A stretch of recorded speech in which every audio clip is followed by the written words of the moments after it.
Welcome to the 2024 CEI Electrical Wild West 100. We're here for some of the best off-road racing action with some super rough terrain, high-flying action. It's going to be awesome. I am Miles Hasquist alongside Grizz.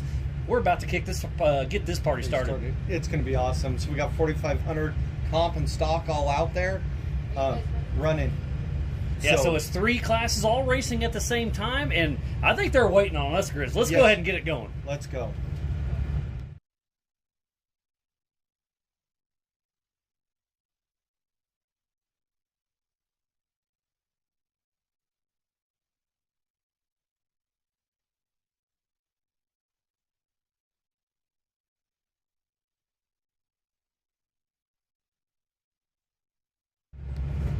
There is the start line. That is the 4584 of Taryn Hallowich with Fred Welfing riding shotgun in that 2019 Toyota out of Abbotsford, British Columbia with BFGs, Trail Ready, Endura Paint, Big Country Customs, and Concept Distributing.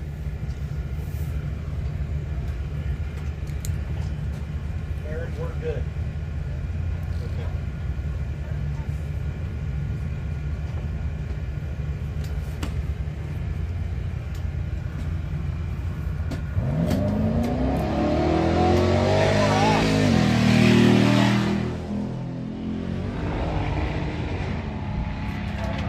He was tuning pretty hard yesterday, so it'll be interesting to see how he does. He just got the engine in that car, and when he tuned it, he put it on the dyno at their house, which they're at like 30 feet elevation. Then they brought it up here to 4,000 foot elevation. And it's running a little funky, huh? A little funky. So. And off the line next is Mitch Bokenford with TJ Hart riding shotgun in that 2004 Jeep TJ out of Sturgeon County, Alberta, Canada, with Nexon Tires, Radflow, Mevo Tech, Raceline, Holly Performance, CarTech, Vivid Lumen LED, and Stage 8 Fasteners. We do have three 4500s racing today. It is a 9-mile lap, 6 laps at a time, so that is 54 miles. And there goes the 1018 of Anthony Ice Cream Taylor with James the Reindeer riding shotgun in that 2004 Wrangler out of Lake Bay, Washington with Tacoma Hydraulics, Certified Hydraulics, All-Terrain Painting and Repair, Kimball Hanson Detailing, and Harbor Freight, one of my favorites. Yeah, definitely. And off the line next is the number 1715 of Hunter Wright with that 1994 Cherokee out of Laramie, Wyoming with Albany Lodge and CNS trailer. So we had 3 of the 45s. We have 7 comp mods and 4 stocks. 5 stocks. We had a late entry. There's the Ablot off the line. That's the number 870 of Zach Ablot with Aleeson riding shotgun with that 1971 F-150 out of Blunt, South Dakota with Pier Sports Center, Blackhawk Marine, Ablot Motorsports, and Lone Kid Racing. And he just got engaged at our last race. That was pretty fun. I was just going to say that. During our award ceremony, he talked to Grizz earlier, and they got it rigged up and proposed to his fiancée. And there goes our points leader. Driving is Daniel Wright, but the points leader is Randy Wright, his dad. They share driving and co-driving duties from time to time. And that 1998 Jeep TJ out of Arvada, Colorado with Select Water Solutions, Sam Hill Oil Company, ThreadX Machine, PT Hose and Bearings, and his wife. And they are taking off one at a time every 30 seconds. Next off is Matthew Weiss, who won this last race last year with his wife Christy Weiss riding shotgun out of Meade, Colorado in his 1991 Jeep YJ, running Yukon gear and axle parts. Ooh, Keaton Potter is going to be up next. And this is one of the cleanest cars that's out on course. Yes. This thing is an absolute work of art. He's got Ray Smith with him. They're in 96 Cherokee out of Lewis, Montana. Sponsors are Potter Auto Body, TDK, AFW Motorsports, PJG Motorsports, Yellowstone Edge RV Park, and Switchback Design. And speaking about TDK, Keaton actually works at Throttle Down Custom, so it's pretty cool to see them out here in full force. And up next is the number 816 of Charlie Shaw with our good friend and my co-host, Shelby MacDonald, riding shotgun. And that 2003 Chevy 1500 out of Billings, Montana, with Big Sky Off-Road, Inland Truck Parts, Big T's Barbecue, CED of Billings. So I'm excited to see how old Charlie Shaw and Shelby MacDonald do. I'm not. Don't take this personal, Grizz, but I kind of wish she was in here with me, not just you. But it's really cool to see her out here getting to enjoy some racing. The best part will be is when she comes back tomorrow. And off the line next is the number 23 of Ethan Road, and that 2006 F250 out of Ripley, Alberta, Canada, with Jack's Auto Rimby, Eckville Machine and Welding, and Freeloader Rentals. So Ethan Road is out there, part of the comp mod class. I think we should be coming into stock now. Yep, you are correct. Nathan Jones, I think, is first out here, right? Yep, Nathan Jones. The number 716 with Darian Jones riding shotgun in his 1996 Ford Ranger out of Bonners Ferry, Idaho, with Northwoods Performance. Up next should be the 330 of Jared Prindle. And his daughter's riding with him, if I remember right. Your story's better than mine, buddy. Yep, I watched. I was at registration. Okay, so his perfect. daughter was with him. They're in a 1978 Bronco. They're at Lewistown, Montana, and AFW Motorsports is their sponsor. Again, if you're just tuning in, we thoroughly appreciate each and every one of you. This is the CEI Electrical Wild West 100 here at Columbus, Montana with Yellowstone Off-Road Racing. Up next is the 612 of Brandon Ulrich and Josh Fountain riding shotgun, and that 1998 Cherokee out of Rapid City, South Dakota, with Indadet Racing, Brown Dog Motors Mounts, and Aggressive Toting. I like that name. Yeah, he caught me with that one. I've glanced over these notes, but not all the way. And Indadet, that's 100%. Yeah, they know that's how they get me every time as they do it, and they know I don't proofread good enough. And up next, I believe he's our points leader for 2024, the number 423 of Thomas Hackman and Edgar Muteska riding shotgun in that beautiful 82 Dodge Ram Charger out of Rapid City, South Dakota, with Dirty Birds Drive Shaft St. Louis, Nimcom out of Nemo, South Dakota, Merck Pizza and Pub, and Hackman Trucking out of Medford, Oregon. And if you can see the top of that, it says go with exclamation points. Each exclamation point on the top of that Ram Charger is a race that he has started and finished, and then the dot on it is what place he got. So if we can get that drone to tune in a little bit better on Hackman, it's pretty cool. And last off the line is the number the 43X of Caden Nunn in that 1970 F100 out of Billings, Montana, with Misty and Luke at Team Divine Realty, Premier Alignment, and Shine On Pressure Washing, and Gordy. So that is 15 competitors out on course. It is a 9-mile race, 6 laps, 54 miles. And like we talked about earlier, it's not an easy 54 miles, so it'll be interesting.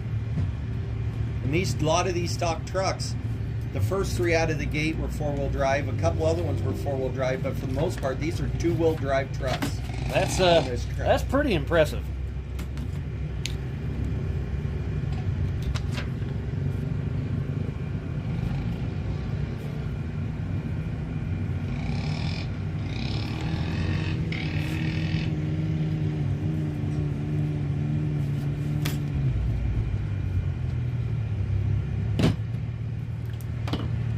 So far, so good. We just wrapped up the 1600 class and the youth UTV. Youth UTV, yep. Tyler Leach won that one. Paul Barron won his class. Mark King, and then Sheridan Adams rounds out the podium for the 1600s.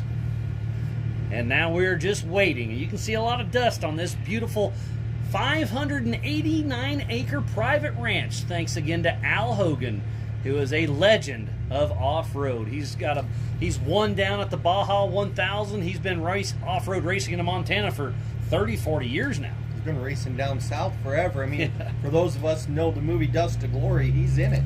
Yeah. The original Dust to Glory. The OG Dust to Glory.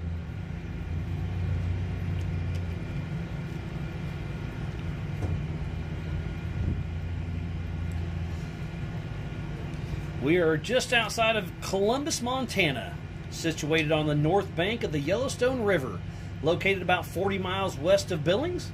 It's a quiet community and it's known for its outdoors activities, especially fishing. Columbus also serves as a gateway to the Beartooth Mountains and Yellowstone National Park. Elevation is 3,500 feet, population is 1,900 people. And it is absolutely beautiful, Grizz. There's Taryn Hallowich on screen, I do believe, part of the 4,500 class. And you got a good view when you were sitting up there on top of the mountains and the view from up there. Oh, it's beautiful. You can see Yellowstone National Park. And there's snow on the top of those mountains. That's right. On the background. It's absolutely amazing. A picture never does it justice, but Dallas with Montana Drone Company is doing some really, really good work.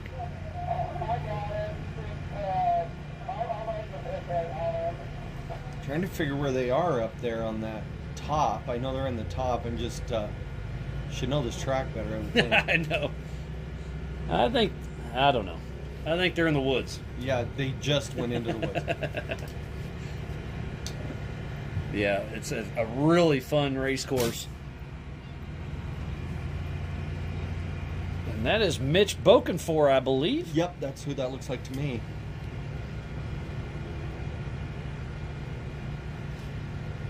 Even with all that rain and mud that we were in, you can just see the dust coming off this. It's crazy, yeah. We got here Wednesday, and it rained all day Wednesday. We got here Wednesday evening. It was still just kind of a heavy mist from time to time, and it was sloppy out here. But now it's dusty. There's a couple mud holes will splash through, but the back of the track is definitely dust will play its toll for sure. And we were talking about attrition. But last race, we only saw one car drop out. I was surprised by that. Yeah, the other ones dropped out before they even started the race in their pre-run. Yeah, that was a bummer. Never want that for anybody. Never want that.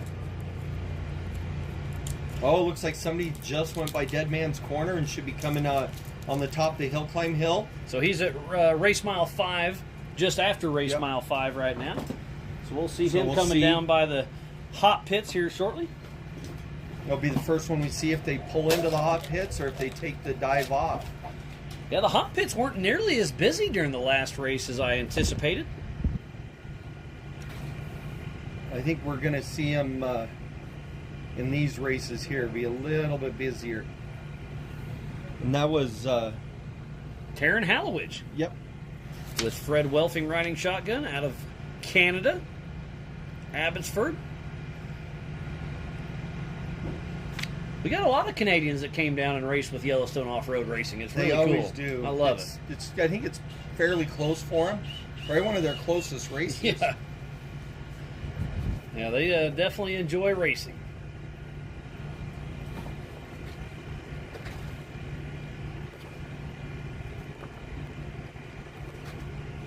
Again, thanks to all of our volunteers, media, the safety crew, racers, fans, and all of our marketing partners. Without each and every one of those, we would not be racing here today. And he blew by the pit, so he did not pit.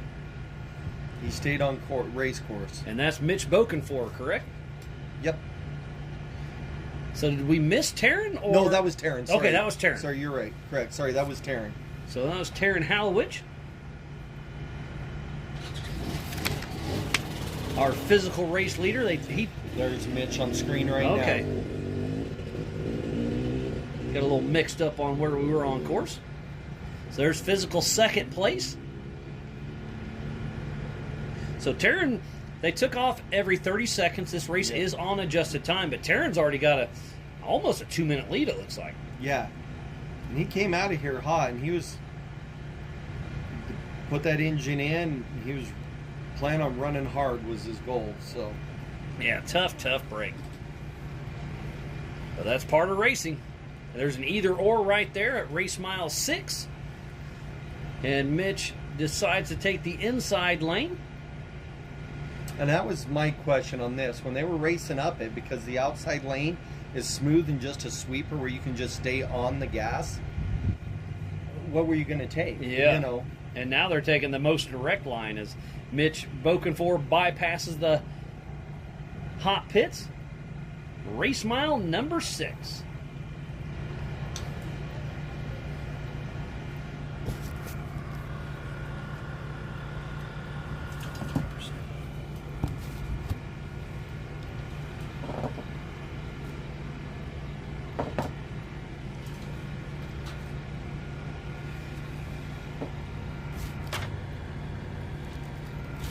There's Anthony Taylor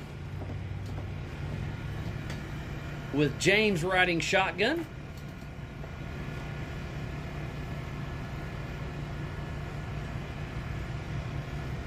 Part of the 4500 class. So our top 3 are 45s. We do have 3 classes racing all at the same time. We have the Comp Mod, the Stock, and the 4500s. Don't forget to go to... You can see the same timing we have here in the TNE Cat Studio. Go to speedhive.mylaps.com and then go to the live section, and right now it's the 4500 comp and stock.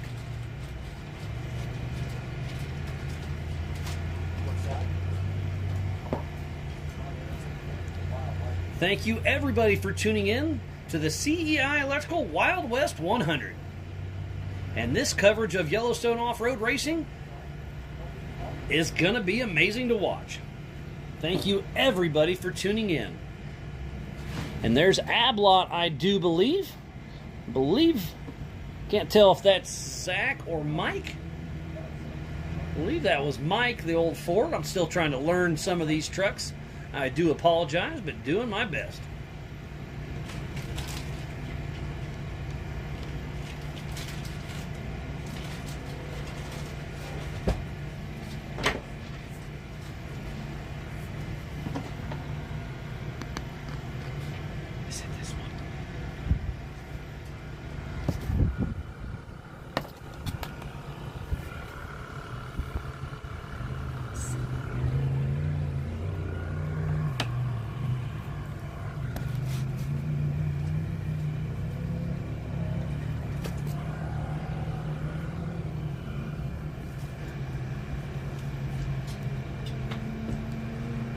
Here's a great shot of the dirt bike hill climb they also have out here at the Hogan Ranch.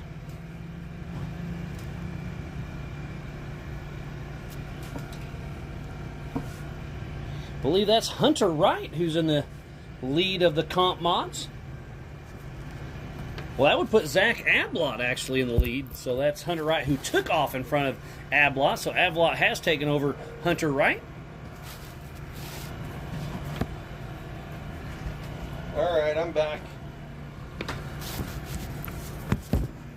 Grizz, is there anything you don't do? You're our IT, you're our driver director, you're our race director, you're our announcer, you're our jack of all trades. Jack of all trades. Master of none of those. Master of none. So. But yeah, a lot of people don't understand what it takes to put on a race. I mean, I get to do a lot of cool stuff, and the behind the scenes is a lot of fun to watch. And to see what Grizz, yourself, Aaron, and all your volunteers that are just your buddies do to put on a race is very impressive. So whatever you guys have a good thing going. Yeah, we got a good group of volunteers and helpers. It's like great. So they do a great job, and they work for the right price, which is beer and food, which is that's my favorite. And we have our physical race leader coming through. Taryn Halowich is really moving strong. I'm excited to see this lap time. See if we're sub 20 minutes or not, Grizz. It's going to be close. This will be our bet, won't it? So that's a great shot by Montana Drone Company, grabbing Taryn Hallowich and Fred Welfing out of Abbotsford, British Columbia, in that 2019 Toyota. I'm saying their tuning must have worked. They got it figured out.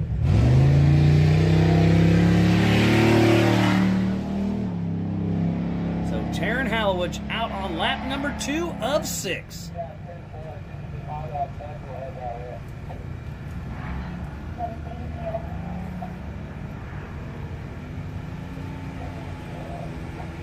Taryn running a really clean race. So far, so good. And we are sub 19 minutes. A fast lap of 18:44. I was way off. You are way off, buddy. So, yeah, that's about right where I was hoping we'd be.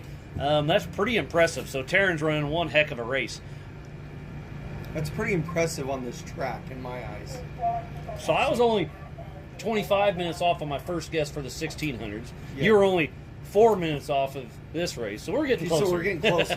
We're going to figure this out by the end of the weekend. No doubt. Shelby guessed, I think 28. So we've all over the board. Maybe that was the time she was going to run. There we go. And this should be Mitch Bokenfour. Yeah, it is. Add another Canadian driver, 4528 car, out of Sturgeon County, Alberta, Canada. So Mitch Bokenfour running a pretty smooth race. Took off in second place, has not been passed, but on adjusted time, Taryn's already gained at least a minute, I'm going to guess. Yeah, because this has been longer than 30 seconds, so we'll find out here.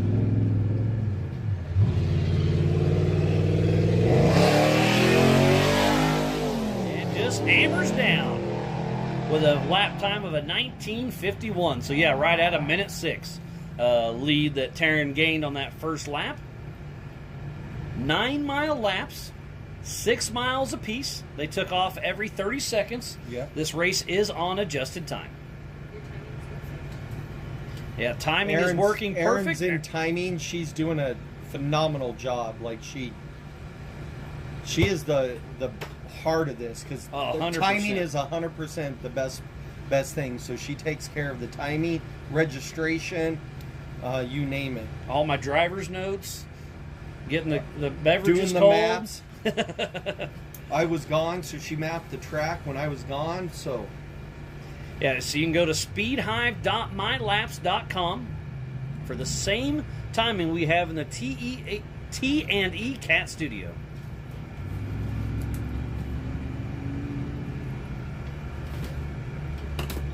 And here is our third place, Anthony Ice Cream Taylor, with James the ring leader riding shotgun. So far no passing on the first 1, three. 2, 3 in their class. They do have 3 in class. Tomorrow the UTV race is going to be busy. We got a lot of those out there. Oh gosh. That'll be tomorrow morning at 9 a.m. because at 8 a.m. we kick off the youth class.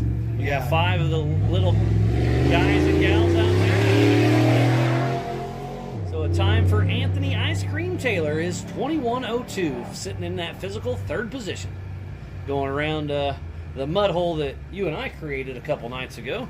I don't know what you're talking about, Miles. That's when you were driving the truck and you got us stuck. Oh, that might have been it. It's been a great weekend, and it's only getting better.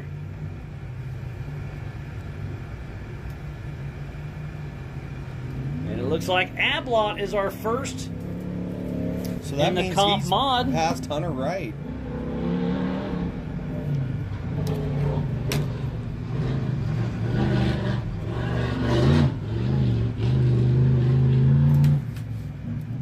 Zach's had a pretty tough season. I mean, had engine issues in Sturgis. They drove, I think it was it 3 hours to Pierre and back to get an engine? 6 hours or round trip or something, Swapped the engine out that night, and then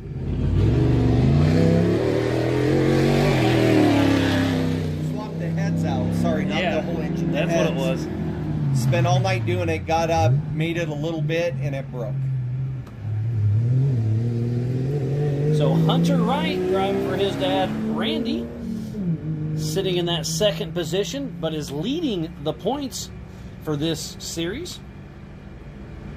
And it looks like on adjusted time there, doesn't that puts him up? Yeah, puts him in third overall. Yeah, he's making some time.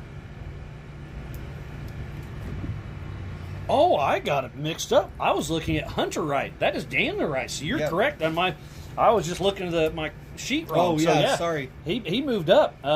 Wow, Daniel Wright's really making the moves, and he's driving for his dad Randy, who has won the championship last year, and looks like he's going to win it again this year with his son behind the wheel. We'll see how it shakes out. But so this car used to be a dark green colored car. Okay, they show up this year, paint it totally different. And I can't find it any time brighter. They said it'd be easier for me to find. Well, I just got used to what it used to look like. I get that. And do you know who's co-driving? Is it his dad, Randy? No, it's his fiance. Oh, even better. So Randy isn't in the car at all. Randy just kind of hanging out and watching. Well, he was supposed to race Sturgis. Daniel was supposed to race Sturgis, and all that flight stuff happened, and he got stuck because he travels a lot for work, if I remember right. And he got stuck in the airport. What a bummer! But at least he's out here racing for this one. I believe that's Matt Weiss coming at us. Yes, that's what it looks like to me. With his wife Christy Weiss riding shotgun. She doubled up on the Dramamine, and they're out there to have some fun. Yeah, and somebody said she gets sick. I mean, did he talk to you a little bit? He may try to run in 4800 class tomorrow. Oh, really? Yeah, he said it depends on how the car's going. He's going to talk to you because he has all morning to check it out and then just race it too, He wants right? to dive in the rocks, doesn't he? He wants to go rock crawling. It's going to be fun to see those cars racing through the rocks tomorrow afternoon. Yeah, the real race course, I call it. Yeah. So Matt Weiss coming through. That'll put him in physical 6th place. Just so we're clear, the rock section was marked by miles. So if there's any complaining or anything, it's not on me. I mean, I gave the general direction of what I would do. And then we had fun with it. And then we had fun.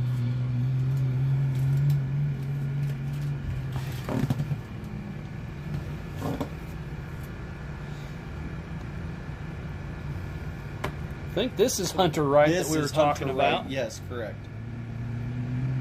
1715. So he's been passed a few times, but still moving strong.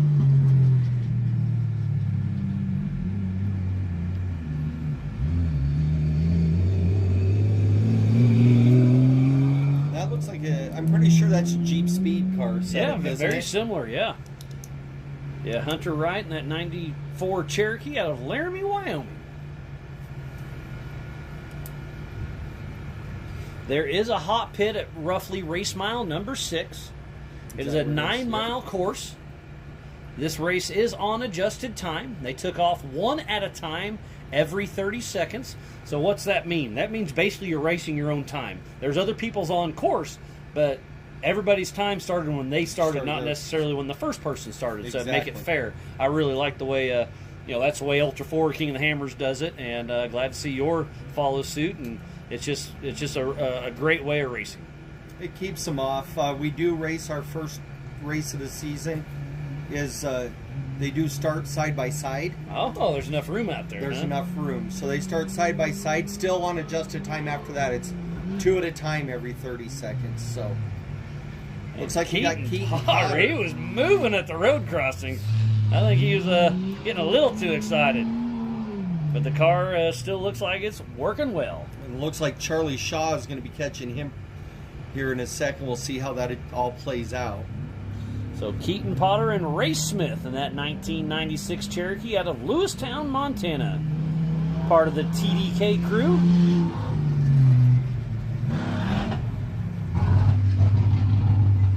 Uh-oh.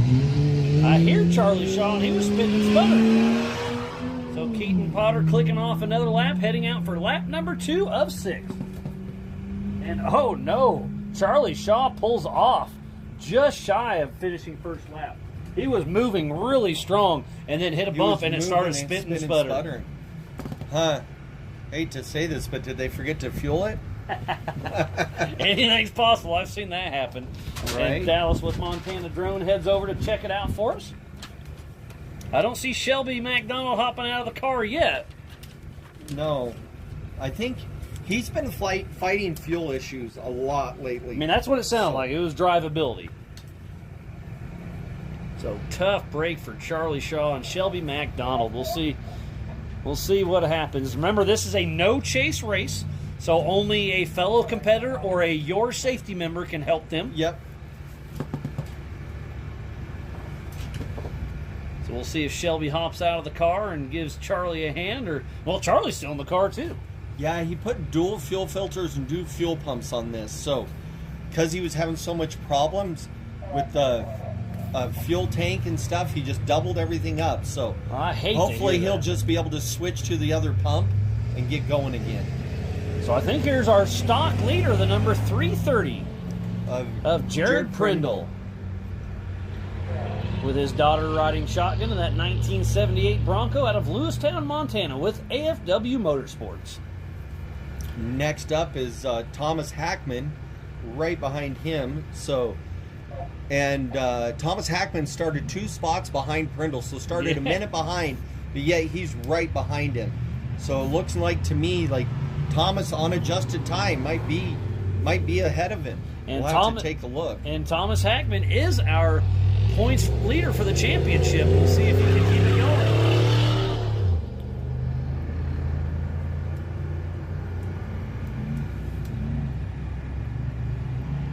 So Thomas Hackman, unofficially our leader on adjusted time.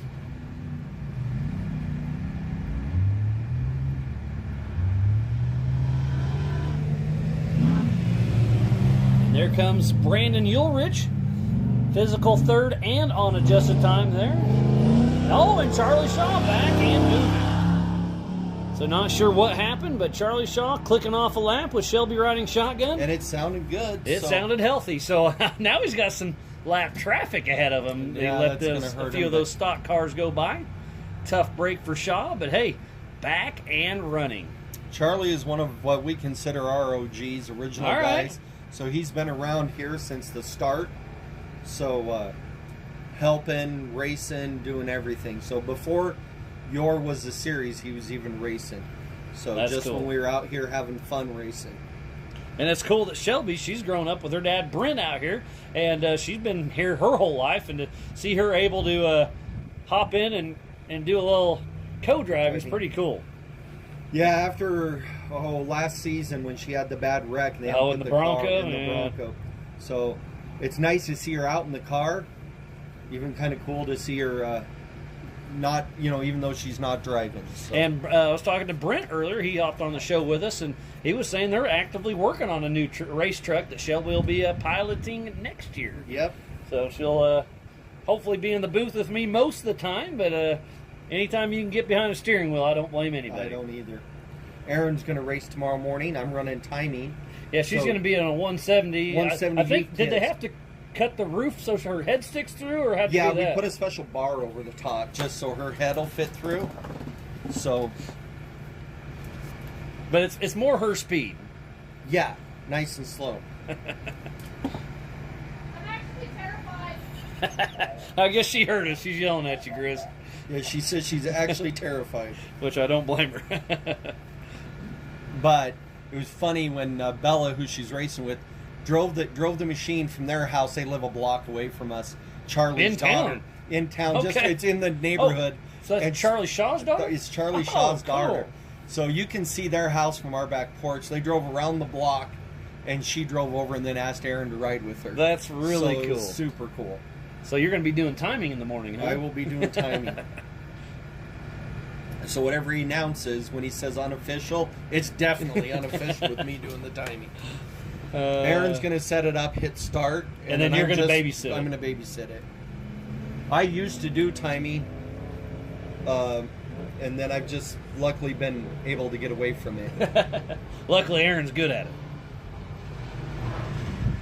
Oh, That is That's Jaden. Caden Nunn. Caden, sorry, Caden. the number Nunn. 43X in that 1970 F-150 out of Billings, Montana. with premier alignment helping him through. Yeah, knowing timing is an art. Oh, yeah, and it's very, very important. So Cade Nunn coming into your screen right. Oh, top right, you can see him kicking up the dust. He'll be coming right at us, do a hard 180, and head out for lap number 2. Well, he already lost his hood. Yeah, that's not a good sign. I wonder if he had to stop and work on it or what's going on. But Could have. He might have taken the pits because that puts him down.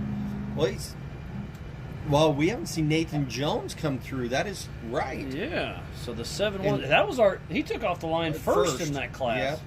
He's So in that he's little having some issues? white and blue Ford Ranger. Ah, And this track has been hard on them every year. Their what, goal the was cars or everybody? everybody. This has been the one they haven't been able to quite get yet, so. Son, during the 12-hour race, he raced in a side-by-side. Nathan did, so he pulled double duty on that one. So next year in Broadview, we are going to do the 12-hour race again. Oh, that's So- a fun one. I hope it all works out, and I'm able to make that one again.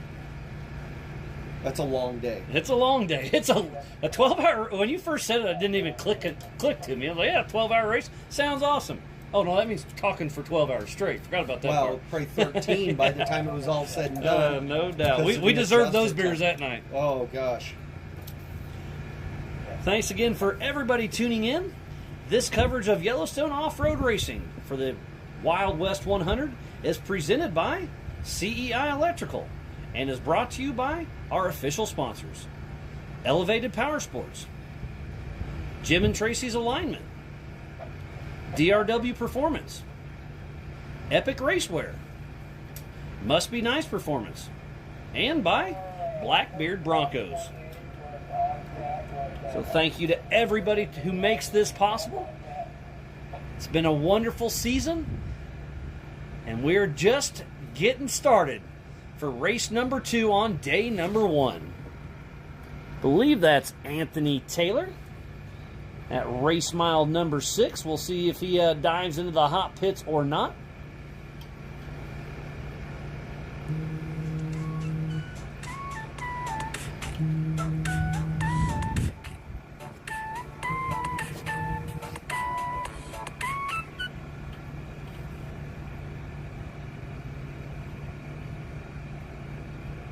So Anthony Taylor making quick work. Believe he is in 3rd position in the 4,500 class. So we must have missed Taryn Hallowich and Mitch Bokenfour. And he does bypass the hot pits.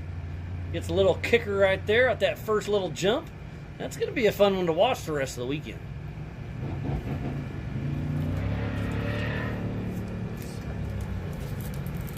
Oh, and I hear horsepower. I believe that's Taryn Hallowich, Yes, our it physical is. race leader, coming into sight here at the start and finish. So here at the CEI Electrical start-finish line. We'll see what kind of time he kicks off. His last time around was an 18:44. Fastest lap of the day thus far.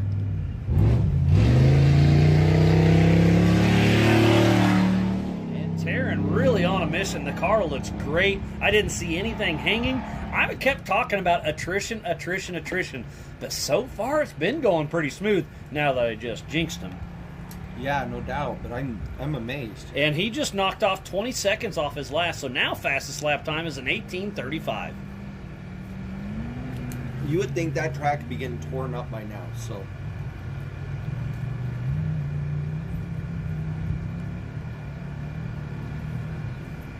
So Taryn Hallowich with an 18:35, fastest lap of the day. He is out on lap number 3 of 6. So next time around will be only the halfway mark. We're right. only 1/3 of the way through this race. That's hard to believe. You get that view there of camping in pit area. Just a beautiful view Oh. with the trees in the background and the hills here. I've loved waking. We're camping on site, obviously, and I've loved waking up early and watching the sunrise, and it's just beautiful out here. And the sunsets are even better. That's right. Because that's when we're having fun. That is. Yeah, tomorrow morning, please tune in 8 a.m. Mountain Standard Time for the Youth 170s. I think we got 5 of our little guys and gals, the future of our sport. We'll do a 30-minute race on this 1-mile lap. About half of it is on the actual race course. And then 9 a.m. will be the UTVs. They'll do 8 laps. If we're seeing these times out of stock comps and the 4500s, can you imagine the times we're going to see out of UTVs? Oh, it's going to be wild.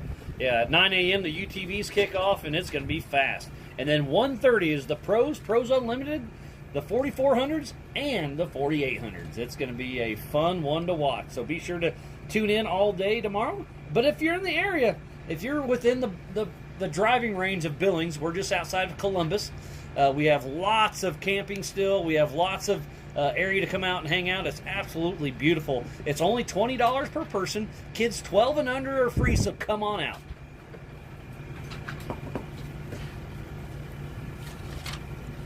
Got a little bit of a breeze, which the wind is a racer's friend, so that's very nice to happen.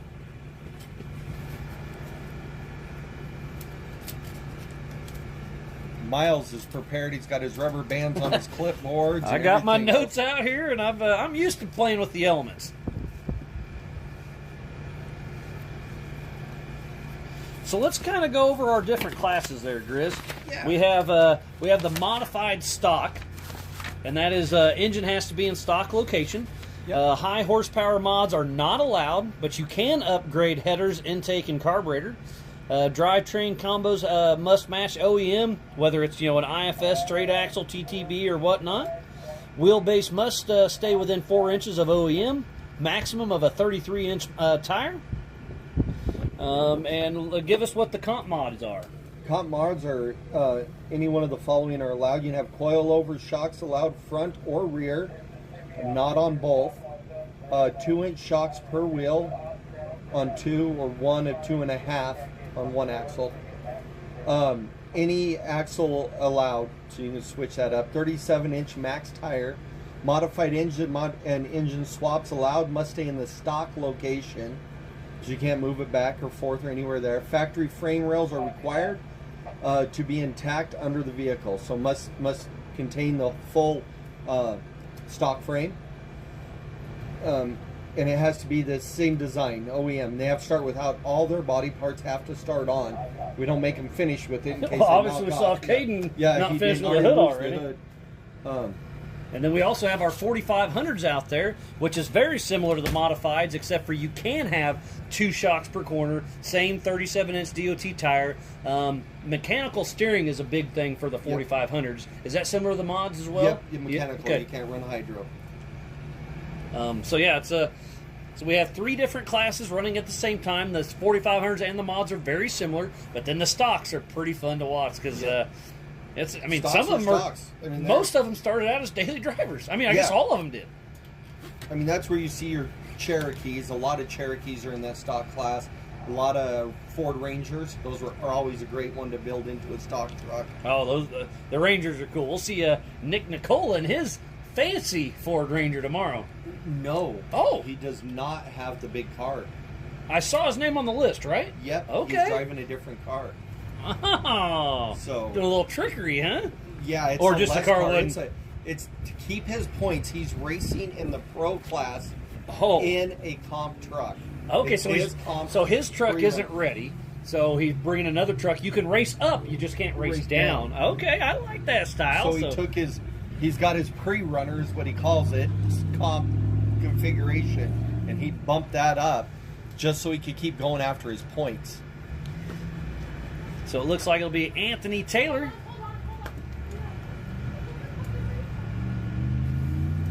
It's fixed. So we have Anthony Ice Cream Taylor coming across. He'll be grabbing another lap. It's been a lot of fun watching. Anthony Taylor just clicks off a 19:51 lap time. Is that his fastest lap then? That would be his fastest lap. So everybody's kind of getting dialed in. They're learning the course. So far, so good for everybody. Man, what a great race it's been so far. They took off one at a time, every 30 seconds. This race is on adjusted time. Got another one coming into us. This has been kind of nice. There's enough of them out there. We're getting a racer every time. That's Ablot. Yeah, that's Zach Ablot coming through. Oh, right behind him, we got the number 23 car. We haven't seen him come through yet. We saw him a little bit ago. Did we? Sit right there. Thank you.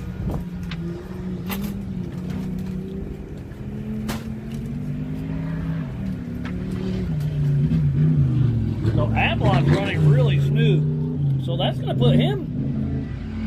It's going to put him in Oh, first wait. place. Oh!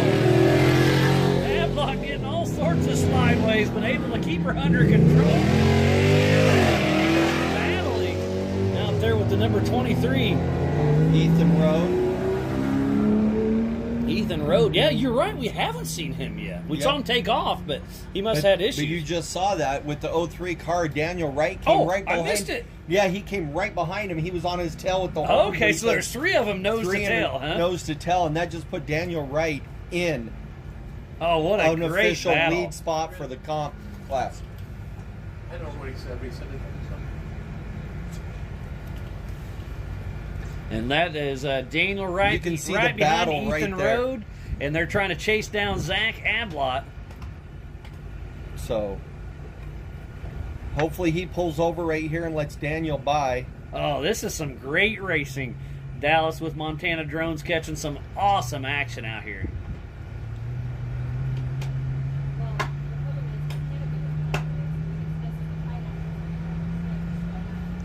He's catching all Oh, the action. man. So that's Daniel Wright right behind Ethan Road, who had issues early on. Obviously, yeah, Because he's only on his second lap. So just started his second Yeah, lap. just started his second lap. So he's a full lap down over these other guys. So, I mean, hopefully he realizes that he's dealing with leaders coming behind him. Leaders coming behind him. But our physical race leader way out front is Taryn Hallowich with almost a 5-minute lead. Holy cow. Yeah, over Anthony Taylor. And then we're still waiting for Mitch Bokenfour in the 4,500 class.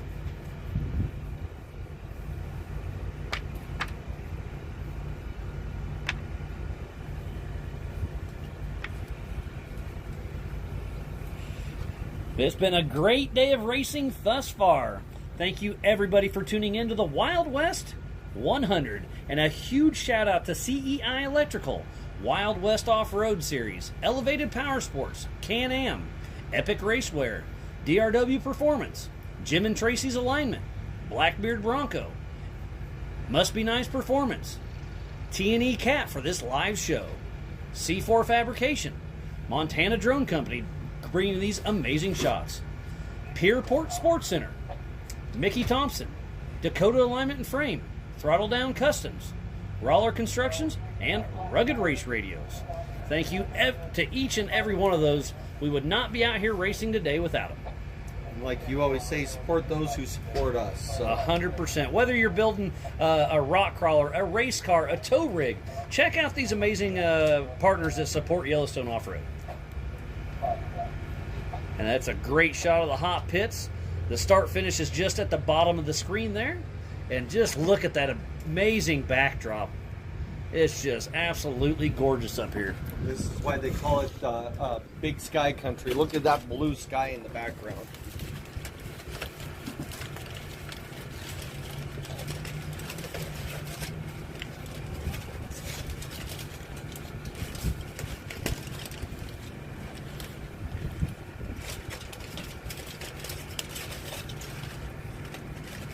You got on screen there, Matthew Weiss is coming back up. With his wife, Christy, riding shotgun. Just when I cross the road crossing, coming into the start-finish line here.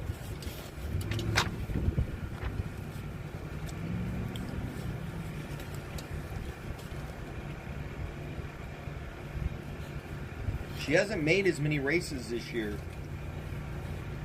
So this will be one of her first ones for the year. I believe she was in Sturgis, right, when he rolled over there? I don't think she was Okay. in Sturgis. But great to see number 55 of Matt Weiss.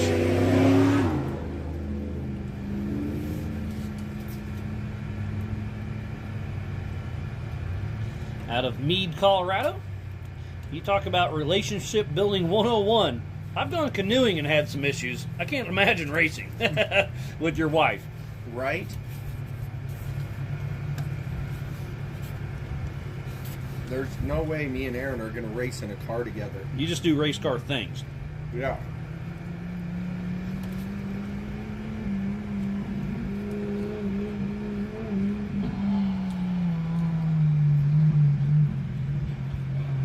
$17-15 cars should be coming in here shortly. That's Hunter Wright, part of the modified class. Great shot of him.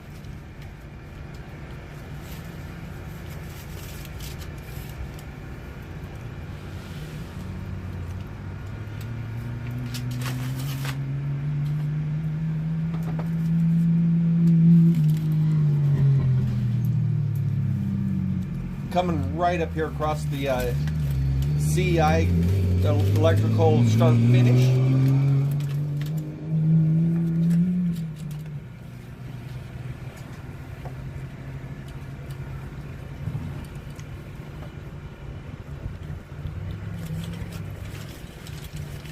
That leaves him unofficially in 4th place when he went by us, if I'm reading that right down, or miles. So far, so good.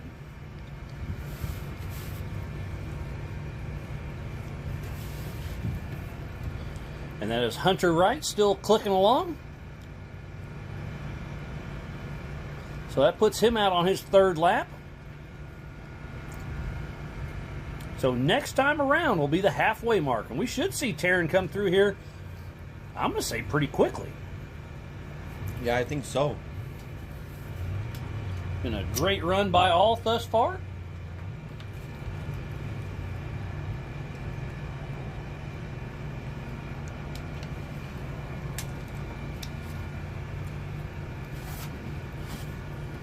Thanks again to Al Hogan for letting us come out here and play on his 589-acre private ranch. A little slice of heaven, that is for sure.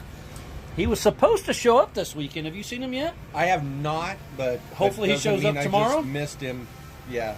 And here comes Dallas in here, checking everything out. Here at the CE and Cat studio. There he is, looking at Aaron. She's doing her timing. She's acting like she's busy. That's why she leaned forward. No, she's doing a great job. There's a lot of moving parts out here, and again, Grizz yourself and Aaron and your entire team. I mean, Cody, Carmen, Ethan, Truman, Kate, and the entire team has done an amazing job. Aaron, you having fun so far? So much. So much. How are you guys doing? Good. Oh, I'm doing Good. great. This is actually, we've had a lot of action. Those 3 coming through there at once was kind of on top of each other, so we're going to see how that pans out. And especially with Zach hitting your timing loop. You got that fixed, it looked like? I just made sure it was good. Okay. He didn't mess it up, but I was like, oh. You wanted to double check. I like it. I mean, I have 2 timing computers. Which is going, weird. so. We've never seen Zach get out of control before. One time was almost really bad. Oh, and Keaton Potter is on a mission right now. He is launching the road crossing, and his suspension completely bottoms out, but takes it. That TDK car is working well. He's a lead fabricator at Throttle Down Customs, who is our main sponsor at Broadview this year. Yep. And he's just a good kid. Oh, yeah, and I say it every race. The first time I met Keaton and saw his car was this year at Broadview, or at least paid attention to it, because, man, it is one of the nicer. Oh no, he is pulling off. Not sure what's going on with. He's moving his Steering. steering wheel, and his tires are not moving. So. Well, they're moving, just not a lot. Oh yeah. And they're saying something about the box, I think I heard. So tough break for Keaton Potter. if nothing else, he needs to back up and drive past the start finish. Yeah, at least get some points there to finish the lap. Yeah, that's what Aaron just ran out there to say. Go, at least make it through. Yeah, at least finish the lap so you get counted for that.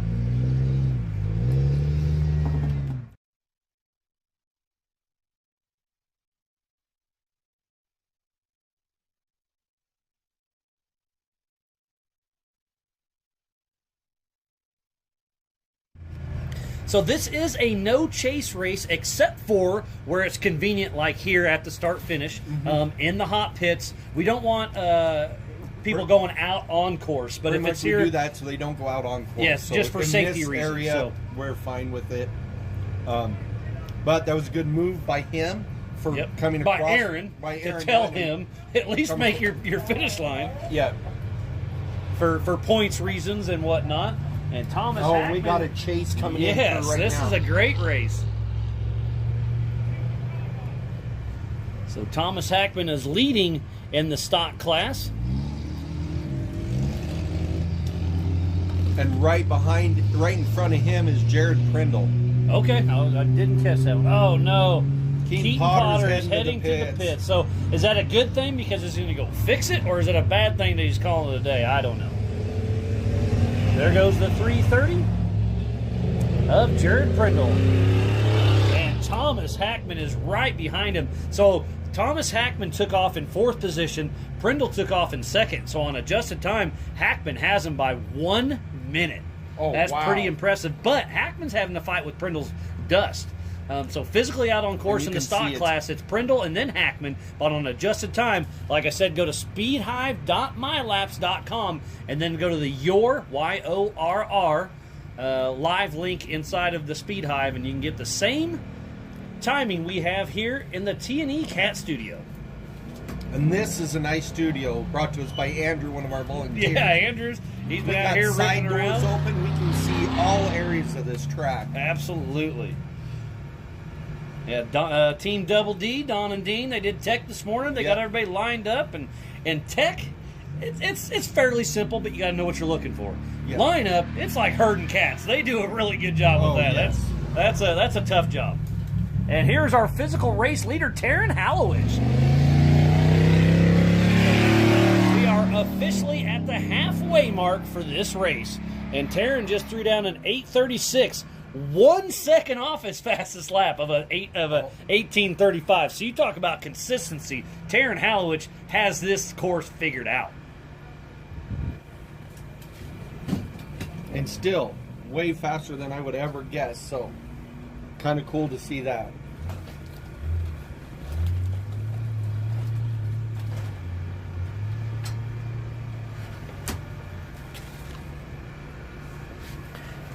Yeah, Taryn Hallowich, man, that's a great run for him. All the way from Canada down here, running a great pace. I think it was Powell. They started having engine issues, got her fixed, go to Broadview, and they totally blew the engine up in Broadview. They found valves in part of the engine that valves shouldn't have been in. The no-go zone, huh? Yeah. So we did change some things up tomorrow, just so everybody knows what's going to happen is when the 48 and the 44 start the race, their first lap, so we don't get everybody piled up, they're not going through the rocks on lap 1. They're going through every lap after that, they're going through them. So lap 1, it's just going to go out and race. Then and after that only makes sense because the throwing straight into a log jam could make for a bad day. Yes.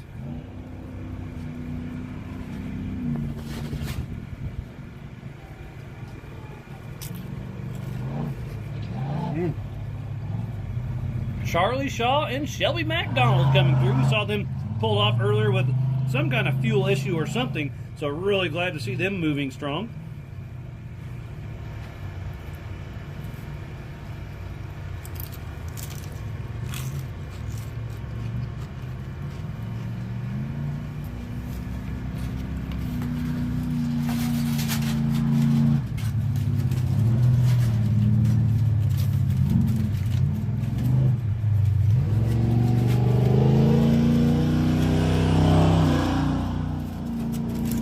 Charlie was betting on attrition rate on this. You talked to Shelby early, you know, they were just going to go out and take it and hope everybody else broke and they'd have it.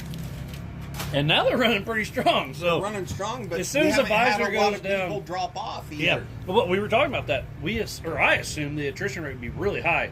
Nope, these cars they're driving it. There has been some issues out there, but when I was setting up course with you, I just knew there'd be multiple tires per lap, and I haven't seen a whole lot. And I was talking to Shelby earlier during the last race when she was in the booth with me. They both have booster seats. Yes, that's what I love that. So old Charlie and Shelby McDonald got their booster seats in there and running strong. Charlie Shaw and Shelby McDonald's in that 6th spot, part of the comp mod.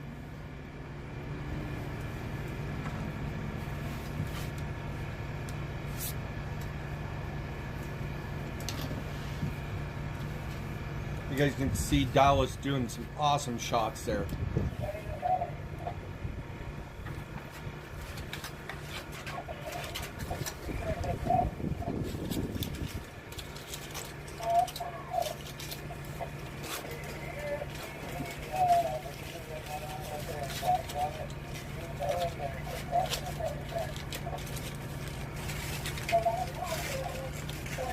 Thank you, everybody, for staying tuned in for the CEI Electrical Wild West 100 just outside of Columbus, Montana. It's a great shot of the hot pits right there.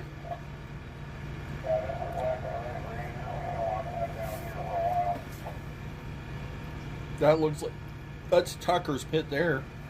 But they're in the UTV, so they're just probably getting everything ready for tomorrow.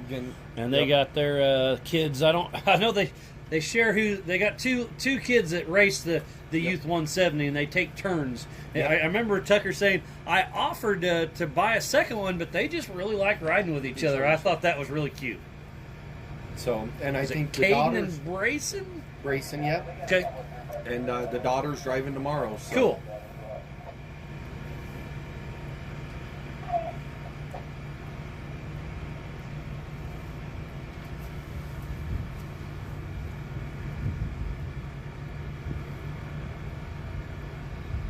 Once again, that's another great shot of our pits there. We'll see if they bypass. I can't quite tell who that is yet. And they do bypass. It looks like Abla. No, that is Caden. Caden. The no hood gives it. Yeah, Caden Nunn. He showed up about 1:30 today. Yeah. We were trying to shut down registration to get over here to get set up for the live show, and he comes rolling in. He's like, and they're like, what happened? He's like, well, I wasn't sure if I was going to make it till an hour ago, so glad to see him actually get that truck going and out here racing.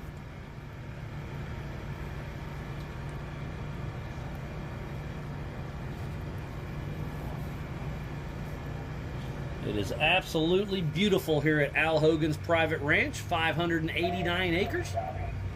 Today's comp stock and 4,500 race is 6 laps, 9 miles per lap. So that is 54 miles in total.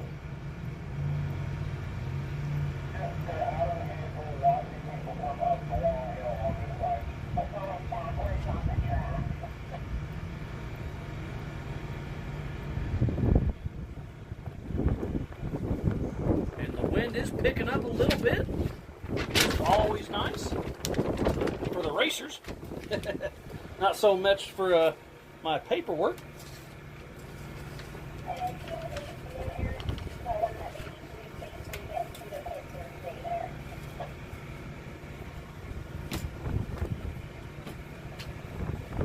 So Aaron just sent this to me. We'll see how good Miles' guess math is. Let me get it out there. So my guess math was Mark King with 195. You have 195, Mark King. And Paul Barron with 191. That is correct. And Rowe with 188. That is correct. Wow, not bad, huh? So is it official then?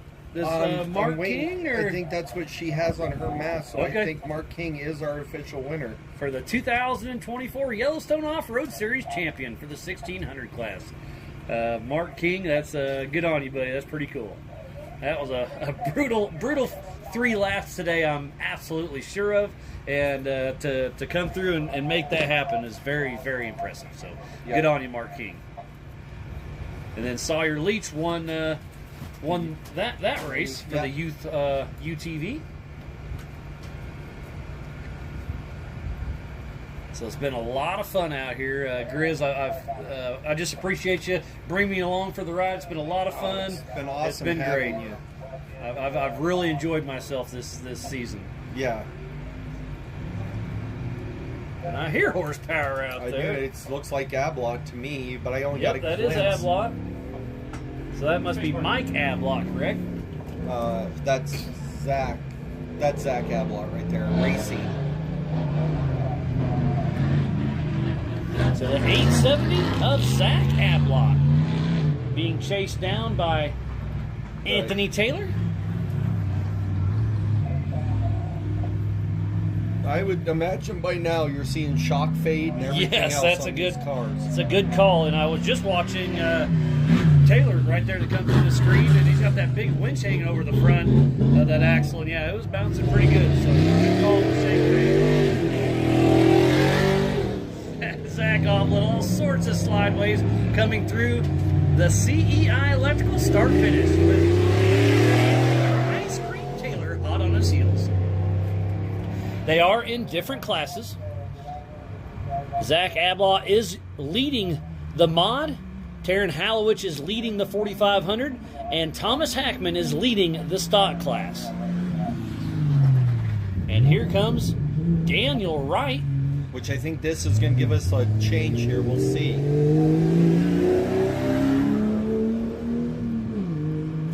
Because Daniel took... No, I think Zach still got it, which he Yes, does. Yep. By 5 seconds. Yeah. Oh, man. 5.7. So it's 5 seconds between Daniel Wright and Zach Ablot. So Zach's out front on adjusted time. He took off 1 minute ahead of him, so there's a minute and 5 second gap physical on course, which takes it down to 5 seconds on adjusted time. So Zach Ablot and Daniel Wright, that's pretty impressive. It's going to be a battle for the next 2 laps. Oh, and I'm mistaken. Sorry. Daniel Wright took off right behind him, so it's only a 30-second split. Oh, yeah, because we did 30 seconds on this. Yep. So. Yeah, last race was a minute. This race was 30 seconds. And I assume 30 seconds the rest of the weekend? Yes. The only reason we kids? did the minute... Will you do kids 30 seconds too? Yeah, we'll break up them 30 seconds just so they have some competition.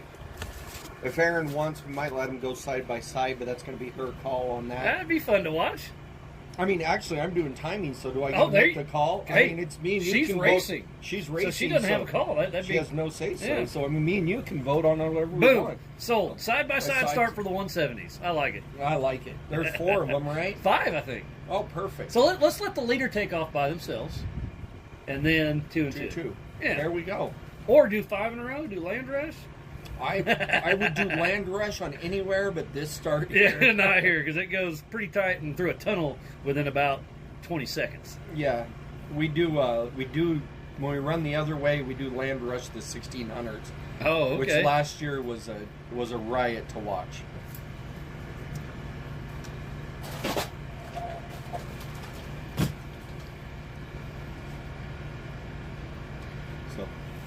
So our fastest lap of the day so far is still Taryn Hallowich with that 18:35. That's pretty impressive. My guess was way off. Yours, mine was worse than yours. I'm pretty impressed. That course I thought was going to be tougher, and I thought the attrition was going to be way higher. But obviously, we still got a lot of racing yet to go. Yes, we do. And we did cut off that one back section. Yeah. With that big sweeper corner now. So with that, Oh, I mean, we shut. Yeah, I know you're remember by the instead neighbors. of Yep. running all the way down to the neighbors and back. Maybe that's cutting way more time off than Than I you thought, obviously yeah. than I thought it would. It's not very far, but you do almost have to come to a complete stop on that end of that. Oh and no, it's they're slow. they're sideways. No, on the old track. Oh, when you went all the way back. When I we got went all the way okay. back, they kind of came up and it was off camber. Because this So new you're one going- you made, it's a drifting corner. Oh, yeah, I think they're smoking it. Nobody's letting off the gas on that thing. they're doing anything, they're downshifting and getting their spin in and going for it. Absolutely. So give me your take on the season. Obviously, you started in Powell, then we went to Broadview, Sturgis, and now we're ending the season here in Columbus. And it's been a wild ride. It's been fun. It has. It's been a wild ride and one of our best seasons we've ever had. I think so. Numbers are way up. We're having a blast. You know, so I don't know if it's coincidence or not, but maybe it's because I've been coming to more well, of these. I don't think it's a coincidence. I think it is. I mean, here's the hard thing to tell. We brought Shelby and Neil on at the same time. It's all her, I guarantee So that. I don't know which one it is, but No, that's it's been a lot it's of fun. helped me out tremendously, able to do what I need to do. So because this you wear a team- lot of hats, that's for sure. Yeah, them teaming up has been great, and we've enjoyed having you here. It's so funny. Everybody gets so excited when I tell them Miles is coming to help them now. Oh, I love it. It's been a lot of fun. And the after-hours activities has been fun. It's just helping set up the course. I've thoroughly enjoyed it. And here's Caden Nunn coming through. The CEI Electrical start-finish. So he's heading out for his third lap of 6. And But no, our it's- leaders... We only have, it looks like, 4 of them out on their 4th lap. So Taryn Hallowich and Anthony Taylor in 4,500. And then the comp mod, it's Zach Ablott and Daniel Wright. So those 4 are really running a very strong race. It's going to be interesting to see how it shakes out at the end. But Taryn Hallowich, smooth and consistent. His fastest lap time is an 18:35, and his last lap time was an 18:36, so within 1 second. So smooth and consistent, Taryn Hallowich. And we haven't seen Mitch Bokenfor for a little bit, so I keep talking about I haven't seen a whole lot of attrition. I guess that's because I'm not in the hot pits, because he's somewhere either out on course or in the pits. Nathan Jones, we saw him take off, but haven't seen much of him.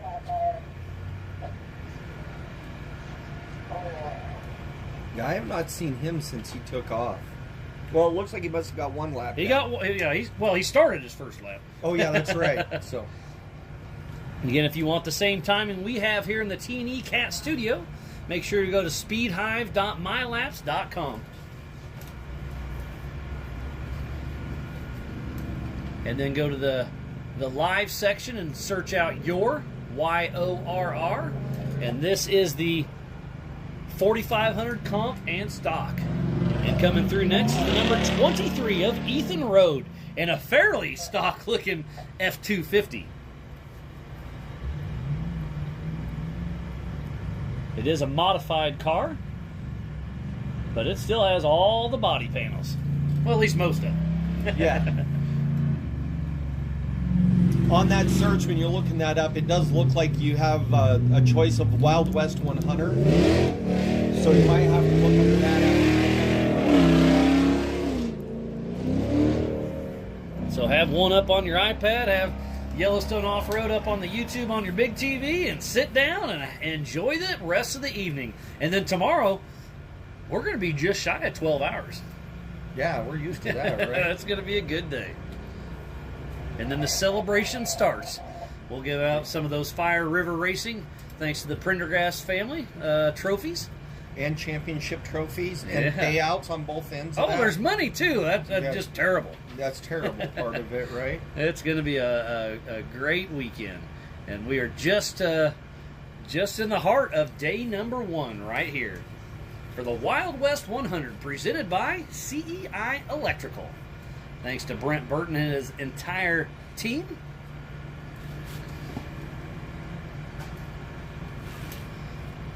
You give a huge shout out to Wild West Off-Road Series, Elevated Power Sports, Can-Am, Epic Racewear, DRW Performance, Jim and Tracy's Alignment, Blackbeard Bronco, Must Be Nice Performance, CEI Electrical, T&E for the live show, the cat dealer. C4 Fabrication, Montana Drone Company for doing this awesome drone footage you guys are watching. Pierce Sports Center, Mickey Thompson's, Dakota Alignment and Frame, Throttle Down Custom, Roller Construction, Rugged Radios. Napa, ZRP, Inland Truck Parts, Montana Braveheart Nonprofit, Combustion Syndicate, Montana 4x4 Association, Hogan Corp, Next Gen, AJ's Diesel, PRP, Dust Pods, Linrich, Copyright Printing, and Stillwater Excavation. So please support who supports the sport. Without each and every one of those sponsors, we would not be racing here today for the CEI Electrical Wild West 100 in Columbus, Montana with Yellowstone Off-Road Racing. The 1715 car. Hunter Wright out of Laramie, Wyoming with Albany Lodge and CNS Trailers. Unofficially, that put him in 3rd place. Oh, that's a good click. He started in Oh, but first. look, he just pulled Oh, over. no. And that's just about 100 yards from us. Maybe 115 yards. I'm not walking that far. I'm not walking that far. Oh, and he is already getting out of the car in a hurry. Looking at the front end. Oh, looks like steering of some sort. And here's our physical race leader, Taryn Hallowich, getting ready to head out for lap number 5. Tough break for Hunter Wright. Looking at the steering or something on that front end of that Jeep Cherokee. Hard on the brakes to make his corner, Taryn Hallowich, our physical race leader in the 4,500 class. With an 18:43, so still pretty consistent within 10 seconds. The last 3 laps within 10 seconds on 9 miles. That's good. That's real good.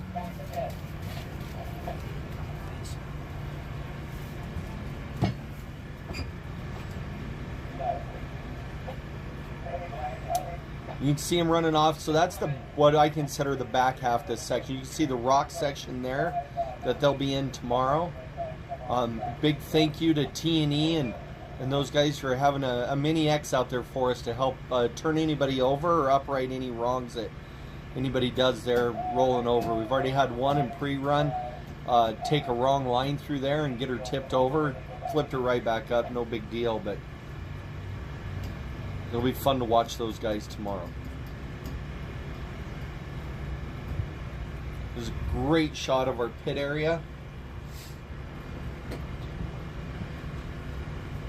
Again, these shots are brought to us by Montana Drone. Yeah, Dallas has done a great job all season long for what'd you say, 6 years now? Yeah. I mean, it's I get to do a lot of cool things, and to bring this action from rural Montana is pretty impressive. Can you watch? I think I'll go check on them. Nobody's around here, so I don't. Oh wait, they're going. Oh, they got going. They got going. So it looks like Hunter Wright was got pulled going off. back. He was looking at the front end, looking at steering.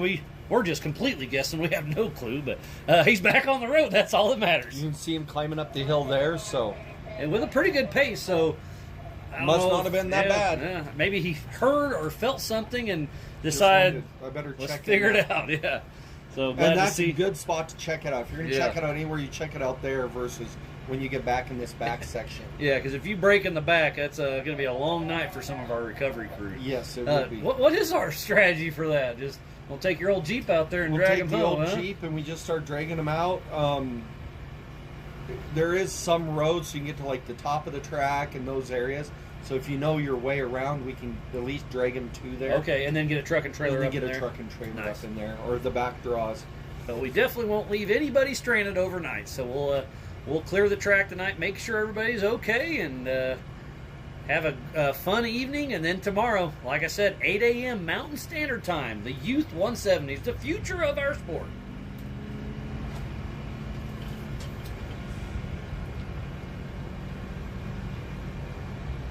Oh, that's the old Bronco, the 330 of Jared Prindle. Jared Prindle, out of Lewistown, Montana.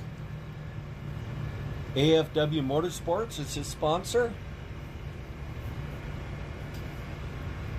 Yeah, I believe you said he's got his daughter riding shotgun with him. That's pretty cool. Jade, my daughter, came to the Sturgis race, and she was super jealous to not be able to make this one. But school just started, and we just explained, we just started school, and we can't take you out for too many days. But she was tuned in there at the very beginning. Was she? I don't know if she's still watching or not, but I've been calling and texting her every day, and she's she's having fun following along from home, just like you guys and gals are. So thank you for tuning in. We have Thomas Hackman and Matthew Weiss coming. I'm pretty sure she made a lot of friends out there. Oh yeah. In Sturgis, Shelby and everybody else. Looks like Matthew Weiss changed the tire. I'll explain after we see Thomas here why I think that. Okay. But we got Thomas Hackman coming through right now through the pit or the creek crossing, followed by Matthew Weiss. So Thomas Hackman is our leader in the stock mod class. So if you look at the front tire, if they do the shot here, he's got tape wrapped around the tire on the front right. I see it. Old racing trick. I learned it from Al Hogan. I'm sure it's been around way longer than that. But your spare tire, you always wrap them with tape. So that way Put when your you come, number on. And well, that way when you come into the pits, if they see there's a tire without tape on the back of your car, they know that you had to change it and they got to shove another tire on the car. I thought it was just to find your tire later on, but that No. makes more sense. Okay. It's just so that your pit people know that You have a he visual. changed the tire, and the one on the back of the car is not a good tire. So, I'm guessing that's what he did, because that is definitely tape on that tire, so I'm assuming he had to change one out.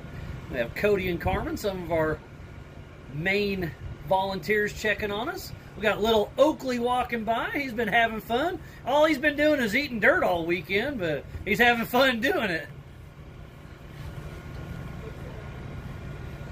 You have a great family up here, Grizz. I love being a part of it. It's fun. It's, this is the nice thing about this, even though we've grown and everything, it's still like family. It's every still time. very grassroots. It reminds me of Ultra 4 10, 15 years ago. And, you've seen where Ultra 4 has gone and is, and it's still climbing as well. So I'm loving what's going on with it, and I love to see what's going on with Yellowstone Off-Road as well. Yeah, and it's fun. Everybody's still family. They're still having fun. We're just out here, and it's a good time. Absolutely. We're having fun with it. Well, we got a race car driver walking over here. I see the suit on, but a tough break there. We'll see if we can get a little chat with him. Not sure who it is, so...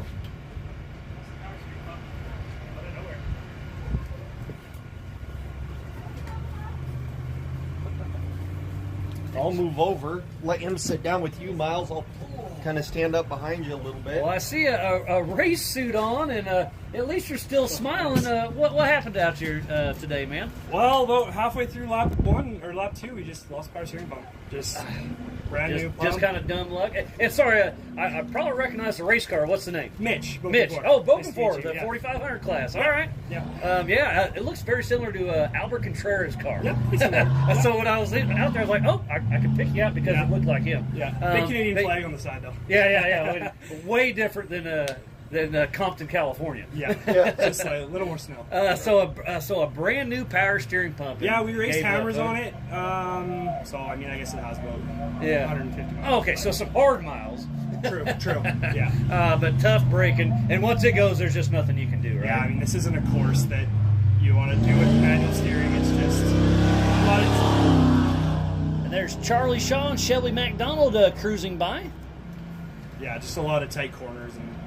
It's a very tight and technical course. So you made it a lap and a half, I guess, right? Yeah. So give us your rundown on what you think of the course is. How is it falling apart? Are the ruts getting deeper? The rocks getting moved around? I only saw the second lap, half of the second lap. I guess you're right. So, Okay. Well, you honestly, not really. Yeah.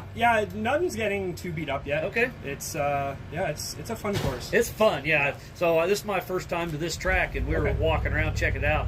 And man, it's a fun course, it's not like the rock climbs aren't hard, but they're there. Yep. But man, it's the rocks that if you blow a corner, there's a rock hidden ready to bite you. Yeah, definitely a few tire poppers out there. Yeah, it's a tough break there, but I hate to hear that for you, Mitch. But I'm glad you came down here. How far is it from Canada to come down here? I don't know in miles. It was about 14-hour drive. Okay. Yeah, that's a haul. Yeah.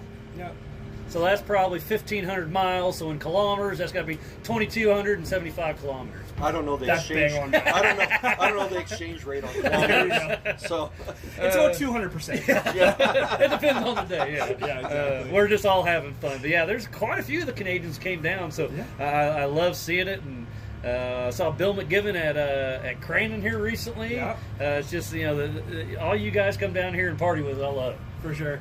Okay, thanks, All right, guys. well, Mitch, best of luck. Thanks, And Thank will we you. see you at Hammers next year? Probably not. Okay. Unfortunately not. What's the next race we'll see you at? I'll be doing Big Sky 200 next Perfect. year. That sounds Can't good. wait to get back to that. All course. right. Yeah. Well, good Awesome. luck, and thanks for coming and chat with us. That was Mitchell broken for, and he's actually broken.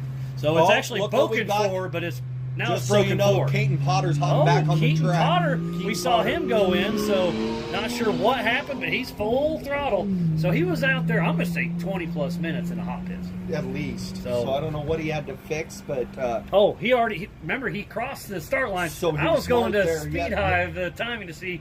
It doesn't matter yet. Doesn't But we'll matter. be able to see his next lap because it's going to be 20 or plus minutes longer than Yep. his last lap. So we'll be able to judge that here in I have 20 a minutes. feeling something with the steering, so I don't know if they changed the steering box, Yeah. or what they were looking at underneath and the way he was moving that wheel and the Yeah, tires. steering were something moving. for sure. So tough break, but he was full throttle heading back out, so he's ready to rock and Wouldn't roll. doubt it if they didn't take her back, put a tack weld on her, and let her rip.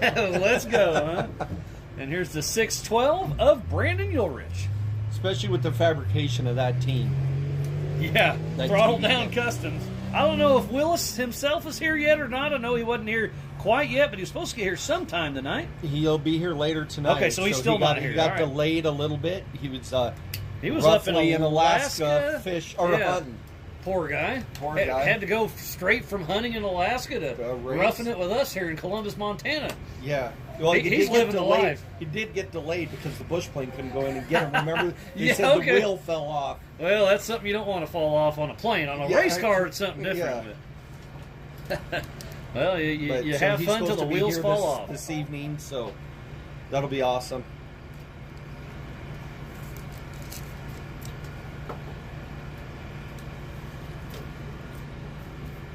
Once again, just that view from up there is just unreal, and Dallas's ability to capture what we see here is awesome.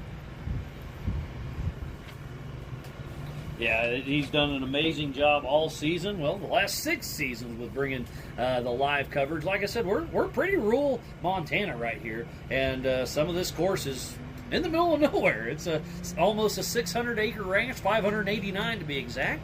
Al Hogan lets us come out here and play, and it's just really impressive what Montana Drone Company and Dallas and his little crew does. Yeah.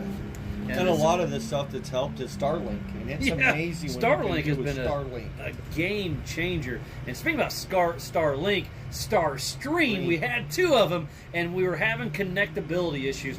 We got on the Grizz got on the phone with George Hamill, who is Starstream, and George does customer service. He answers. You guys diagnosed, and there was just something. He said we got to do an update on Well, something that or- wasn't even on his side. It was the star mount side where some with the router. So the router's not, because I don't It's know not anything about- routing. the So the router's not routing. Okay. Is- I think that's the official term for what it wasn't doing. Yeah, we had Starstream in Crandon. It was a lot of fun. We had a lot of Starstream in Vegas to Reno. Had Starstream at King of the Hammers. We had down it at in North Sturgis. 1000. Yeah, had it in Sturgis. It worked there. Oh on yeah, Tom's- Tommy Dykstra. His worked almost flawlessly the entire time. I'm kind of surprised I didn't see his name on the list. now, Yeah, come so to was think of I. it.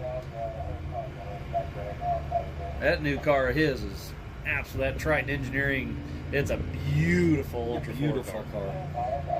car. So we're watching Daniel Wright on screen, but coming in is Anthony Ice Cream Taylor with the ringleader riding shotgun. Does it actually say ice cream on your list, or is that That's a probably my. He's an Ultra 4 guy, so Oh, that's on that's my. how That's you in my. know. That's in my mental list. Ah, got it. Well, let me see if it's on here too.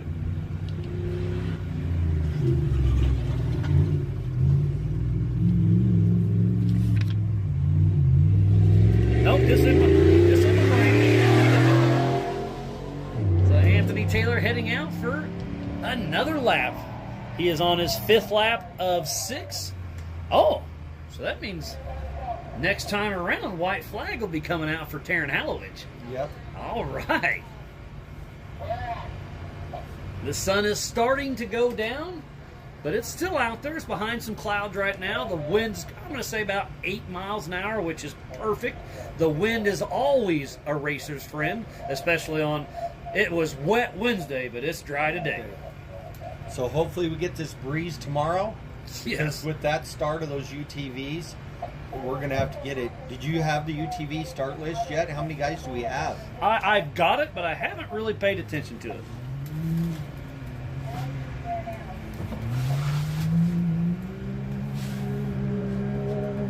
I'm not exactly sure what our car count is.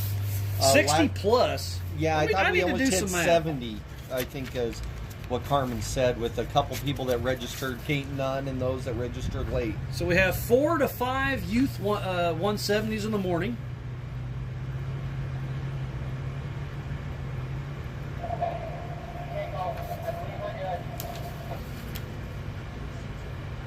$23 UTV turbos. That is very impressive. We have 2 sportsmen. UTV sportsmen. And then 2 UTV productions.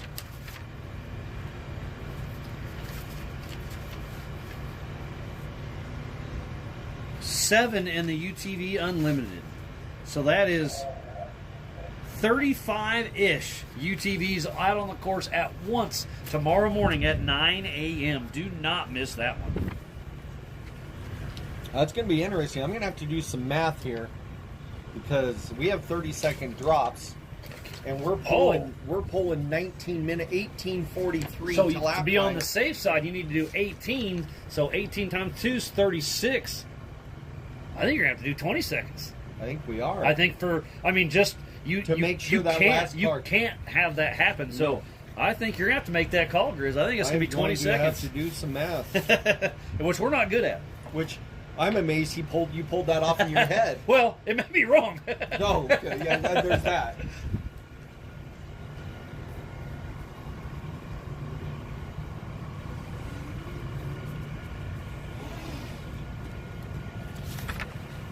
Yeah, I think we're going to have to make the call. It's going to be 20-second drops because it's going to be dead on. Yeah. So If I we did 30 can't we seconds, can't do it. Can't do it.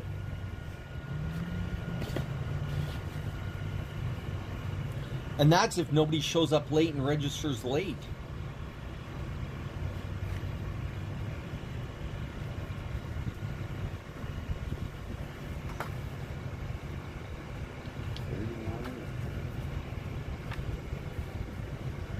I think we have 77 registered racers.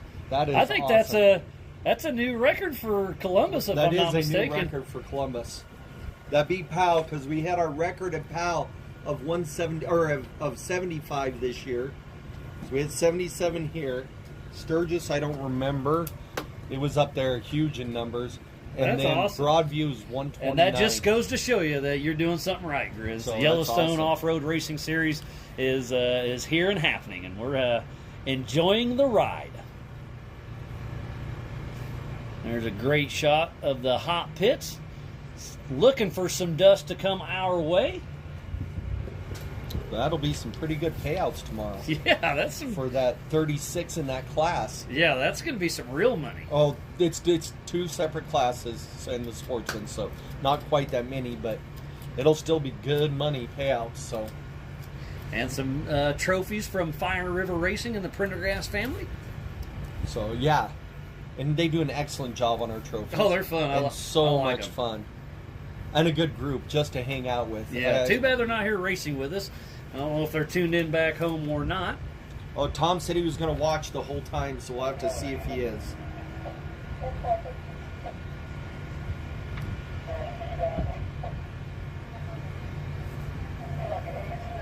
Should have somebody coming in to us now. I see somebody. I can't quite make it out yet. I think that's our physical race leader Is of it? Taryn Hallowich. Heading out, he'll be grabbing the white flag this time around, heading out for his 6th and final lap. I'm excited to see his lap time, to see if he's right around that 18:45 or not.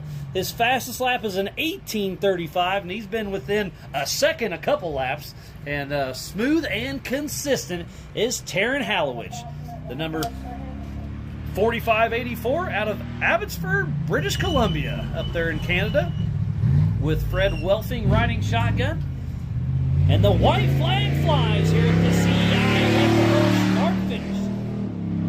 Taryn Halowich just throws down a 1842. So, again, within 10 seconds. I mean, the last 4 laps have been within 10 seconds. That is very impressive. You know he's out there and he wants to grid down it. If I was his crew chief and pit guy, I would tell him, hey, you got a good lead. I mean, roughly it was sitting at about 12-minute lead there. Yeah, that's pretty good. I'd tell him to back off a little. Stop, have a picnic. Beer, rest a little. No, just tell him to back off, finish it. Nothing worse that we've all been there on our last lap. To finish first you must finish. Yes. And I remember when I was racing short course back in the day that sometimes it's hard to do that because if you're racing, you're at 100%, right? Well, you're in the lead, so you back down to that 80% mark, and then sometimes you bobble because you're not in that zone. So there's a happy medium, and that just goes down to driver. Exactly. And you can see right there's a little bit of a mud rut, but they're starting to get blown out. When we first rode this course Thursday morning, it was mud the entire course. Yeah, it wasn't a mud run. Yeah, it was a mud run, not a mud rut. Yeah, So, it was slick. This is what Aaron calls hot dog corners. So one year, we've raced this for so long, but it was snowing, and during the race, so it was snowing and there was snow on the ground when we woke up. They broke around that corner over there, so they just walked over. The group of volunteers, it's back before we had timing. Okay. So we handed out cards to show that you did it, and we wrote down your time at checkpoints throughout. All right. So it was like a poker hand plus you wrote your time down, right? So they go back there, and sure enough, they have a fire built back there. The volunteers? The volunteers roasting hot dogs. So Aaron's like, oh, we just had hot dogs. I call it hot dog corner now. I love it. Me and Gary just sat back there and ate hot dogs. In the snow. In the snow. And there's a great shot of our physical race leader and on adjusted time, Taryn Halowich. Can you imagine doing this in the snow? Oh, that'd be tough. There's some of these climbs that'd be really tough, especially in those 2-wheel drives. Yeah. And cold? Oh. Yeah, that means no traction. That's right. So this race is on adjusted time. They took off one at a time every 30 seconds. But Taryn has ran a smooth and perfect race thus far. It is a six laps, 9 miles apiece, 54 miles in total. And they're putting on a show. They are.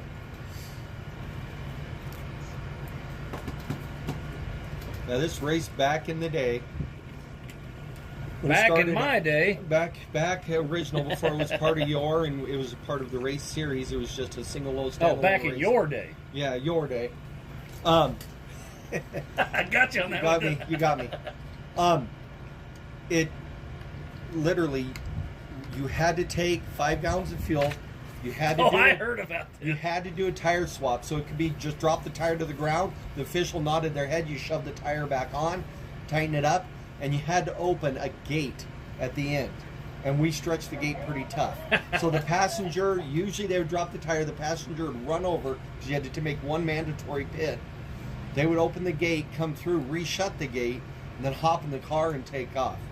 We quit doing that due to the fact that you would look out and there's a driver or passenger halfway in a car. All you see is feet and legs out the window. So the car taking off like, we're going to stop this one. I remember that was the Pistol Pete rule down in Baja. If you're in the car, I'm moving. Yeah. Which is sketchy. But it was super fun. It just tells you how grassroots it used to be. Just 100%. That's Keaton Potter. And that TDK car. So they must have fixed something good enough to where he is confident to fly across the hayfield there. Yeah, he's really putting the hammer down. So is this heading towards Dead Man Corner? Yeah, that would be heading toward Dead Man's, I think. Wait, tell you in a minute. It's before Dead Man, so yes. So this is that stretch. Then he'll make a left-hand corner. Yeah. So this is that fast go over section, that jump. Remember that big jump that he's getting ready to come up on right now?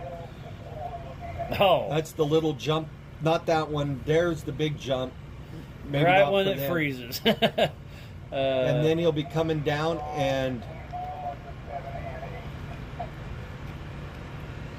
that is way rougher than it looks. That's yeah, that rock there's shelf. one rock shelf there that's about a foot drop. Just no ifs, ands, or buts. Around the tree, which that's finally dry. Remember how much water was in that when we went through? I bypassed that today. I cut the corner. Did you? Oh, that was you we were yelling about in the driver's meeting. What happened? There was tire tracks going around. I followed other tire tracks. Oh, okay. Just giving you a hard time. Now he's coming into Dead Man's Corner. Yep. So after this little, it would be for him a left-hand corner. He'll come down and. And why do you call it Dead Man's Corner? Well, if you look there to the, To the left, left. of the car, You'd be dead. it's about 300 foot down or so. Yeah, I would say it's- 200 maybe. If you blew that corner at speed, you'd take a long tumble. So, I like you have it marked on the GPS. You have a 3-2-1 marking with dangers. So, And skeleton hanging in the and tree. a skeleton hanging from the tree. So that was Aaron's little joke 2 years ago. So, and it's still there. Love it.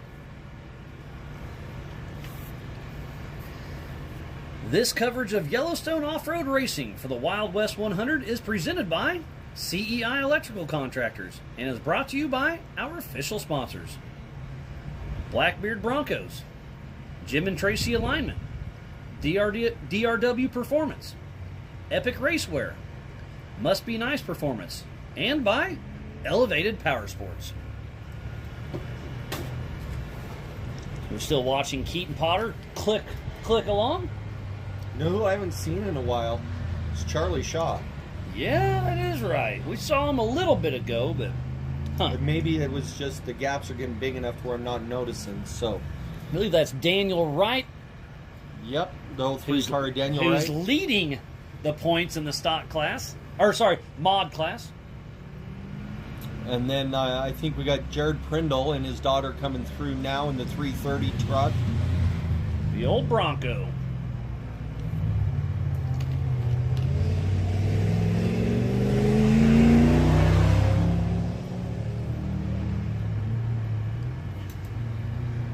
So Randy Wright has 164 points, so as long as he finishes, he'll lock it down. Matt Weiss is behind him, and Keaton Potter. But obviously, if Randy Wright, driving right now is Daniel Wright, his son, as long as he wins this race, he locks down this series championship. And Thomas Hackman has 151 points, and it looks like as long as he can finish this race, he'll win his championship as well.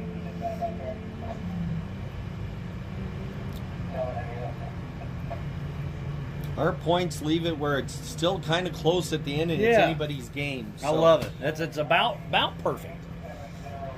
not too confusing, just confusing enough. Yeah, right? and But it was in the 1600s. That was fun. That was close enough. We had to do real math there at the end. And, Yeah. and then And have you were right with the real math. I was kinda impressed. And then have Aaron double check us. But I impressed myself. Yeah, you should. I definitely needed your help on the how many two Points. laps equaled 7 Yeah. points, all that. Yeah. So. And speaking about Thomas Hackman in the stock class, here he comes. So he'll be heading out for his 5th lap. White flag will be flying for our series championship leader in the mod class. In the stock class, sorry. Stock mod. Thomas Hackman and the old Ram Charger.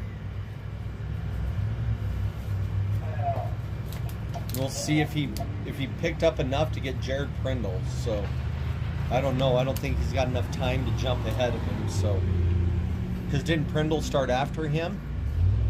No. No, Hackman started almost in the back of the stock car.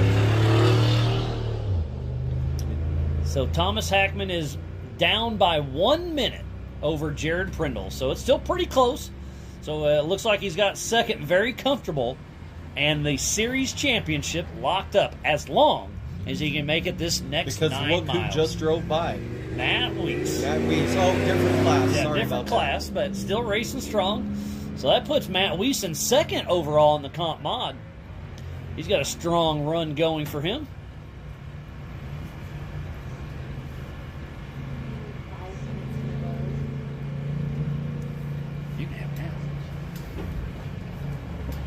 we got another one coming through, the number 23 of Ethan Road. God, it's absolutely beautiful here, Grizz. I love the backdrop of Al Hogan's private ranch, 589 acres, and the scenes go forever. The views, the draws, the fingers. I mean, just beautiful out here. And do they have coolies here? They have coolies. Okay, here. we That's got what coolies we call here. them. All I right. don't know. What do you call them at home? We don't have those. Oh, yeah, we have it's cricks.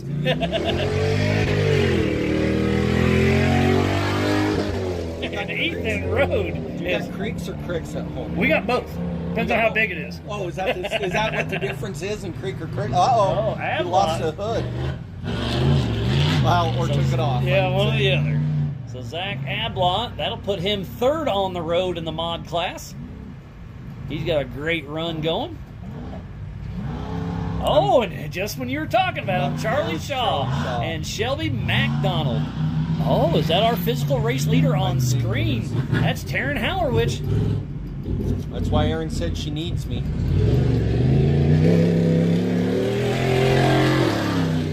So Zach Ablott heading out for his 5th lap. No, sorry, heading out on his 6th lap. Am I right? Yes. No.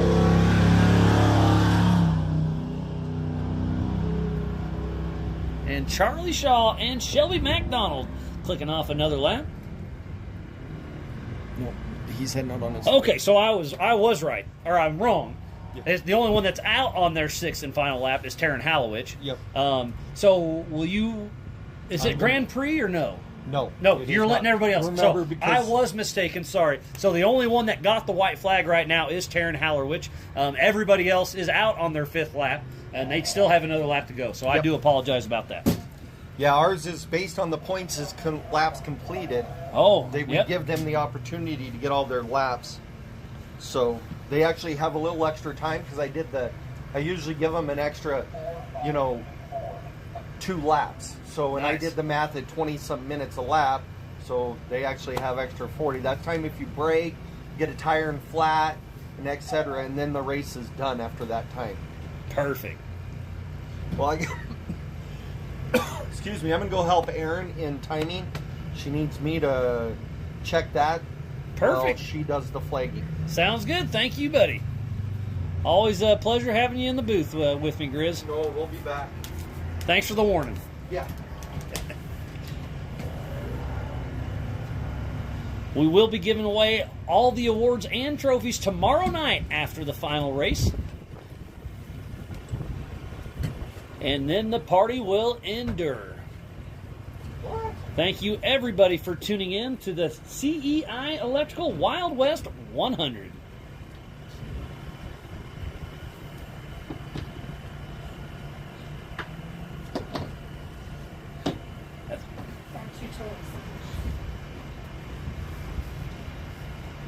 So Charlie Shaw and Shelby McDonald with a very clean race so far today.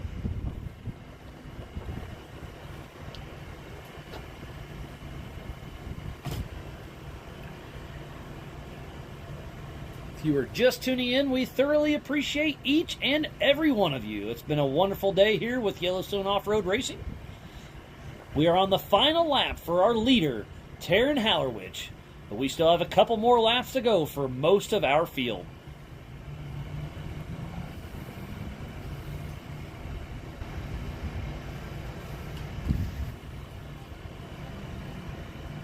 So while we have a little break in the action, we're going to step away for just a moment. We'll be right back after this.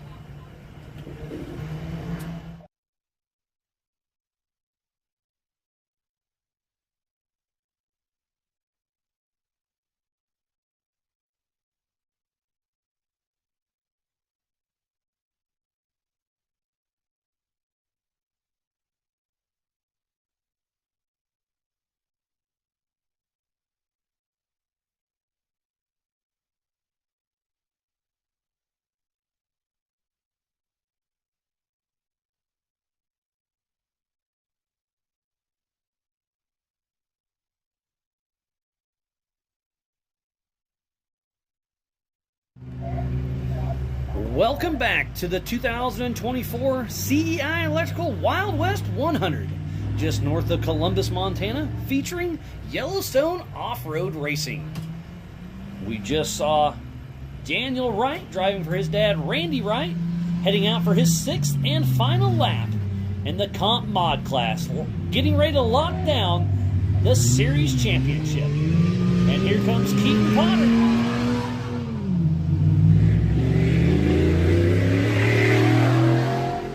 Right behind him is Anthony Taylor heading out for his last lap.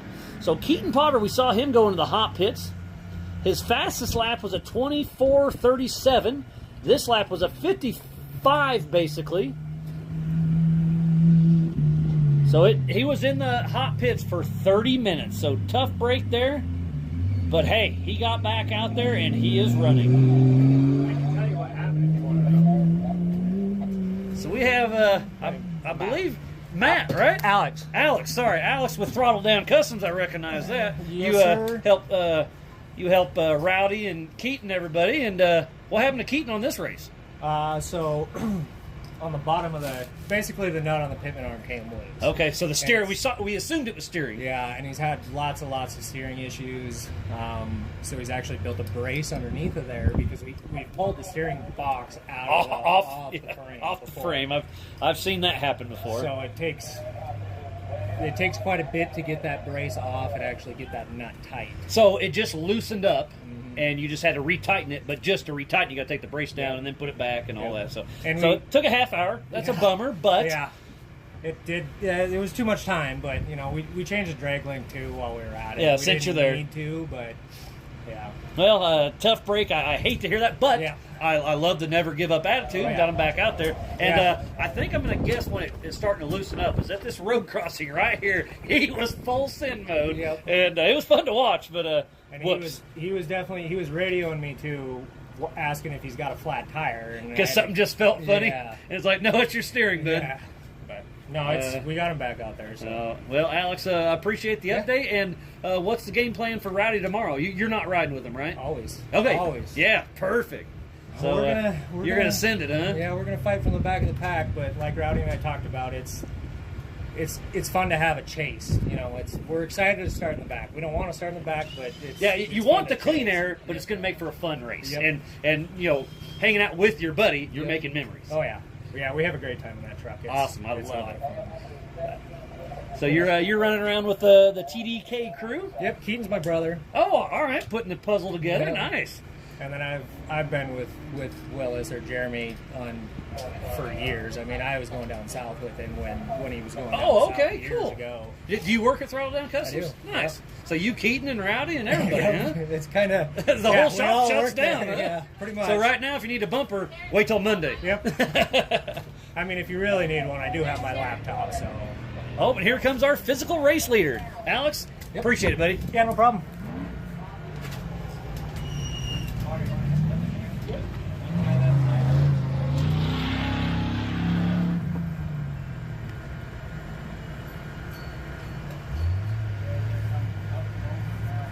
So Taryn Halowich coming through, our physical race leader.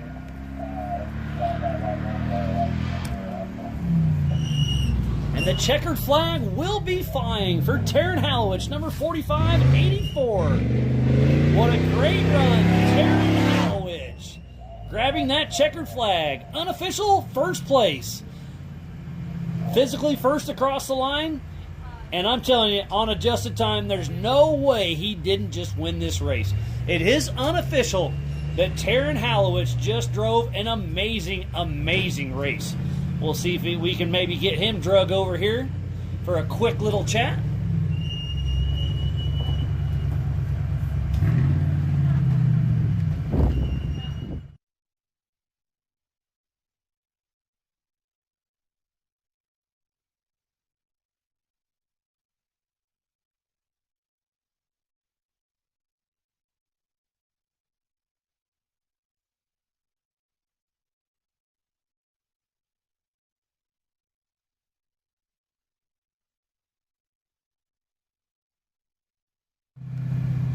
So again, congratulations goes to Taryn Halowich, unofficially winning the CEI Electrical Wild West 100 in the 4500 class with an overall time of 1 hour and 52 minutes and 7 seconds to finish this 6-lap, 54-mile race.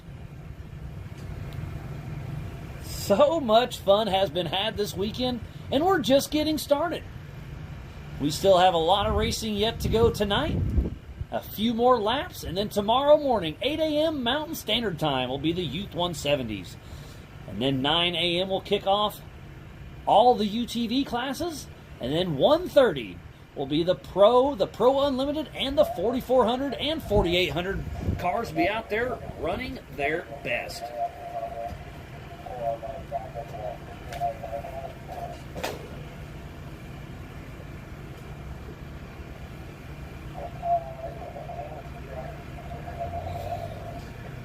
Quick glance at maybe Matt Weiss.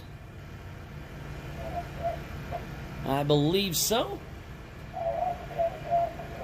With his wife, Christy Weiss, riding shotgun. They took a pretty good tumble in Sturgis earlier this season. It didn't shake them up too much. They're out here still having fun.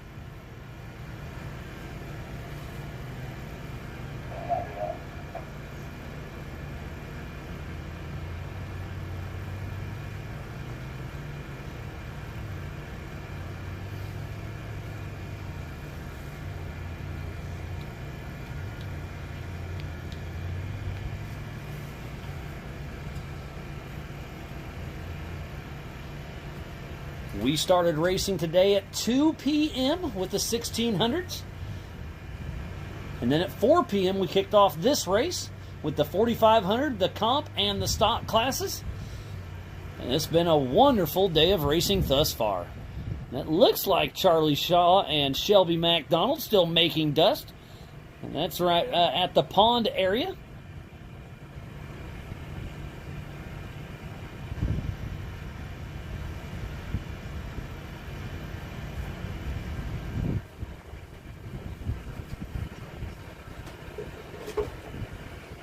The wind is still blowing pretty decent, but is absolutely beautiful here. Big Sky Country, just outside of Columbus, Montana, at Al Hogan's private 589-acre ranch.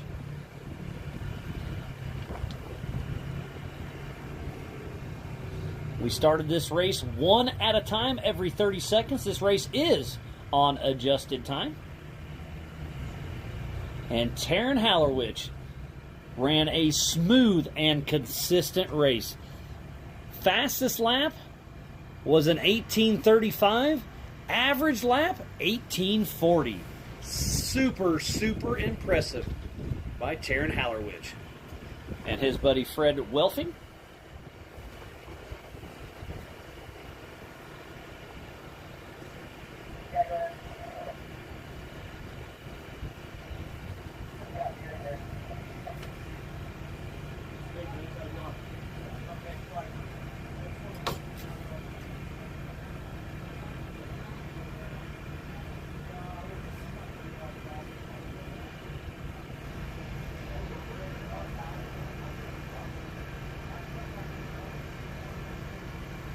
We still have a lot of cars out on course with over 77 registered racers for the CEI Electrical Wild West 100 for the entire weekend. Very impressive there.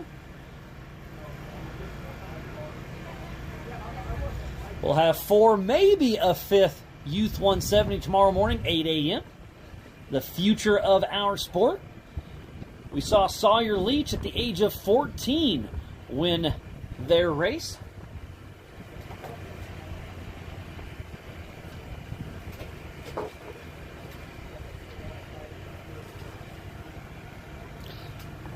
Back on screen with Matthew Weiss.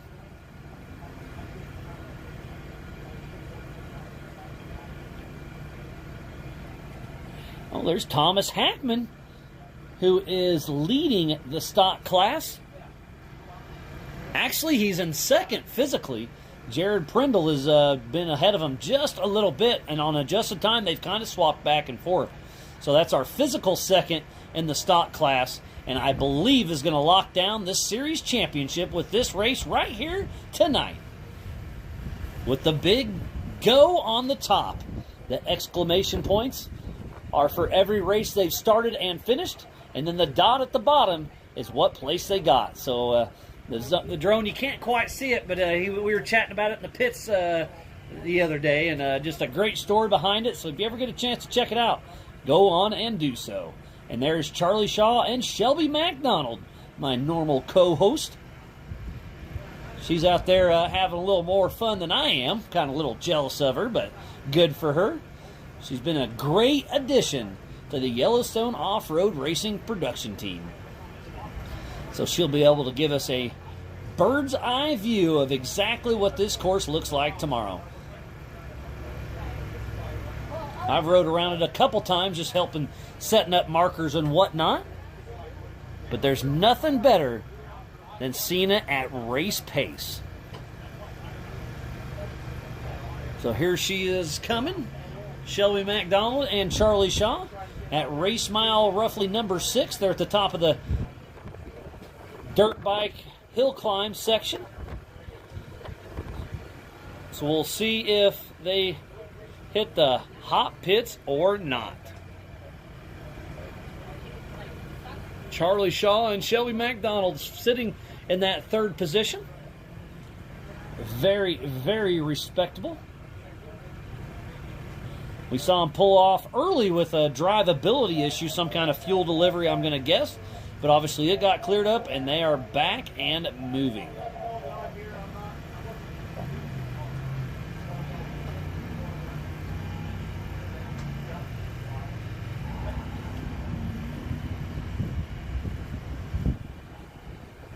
There's Jared Prindle, I do believe, who is the leader in the stock class, just ahead of Thomas Hackman.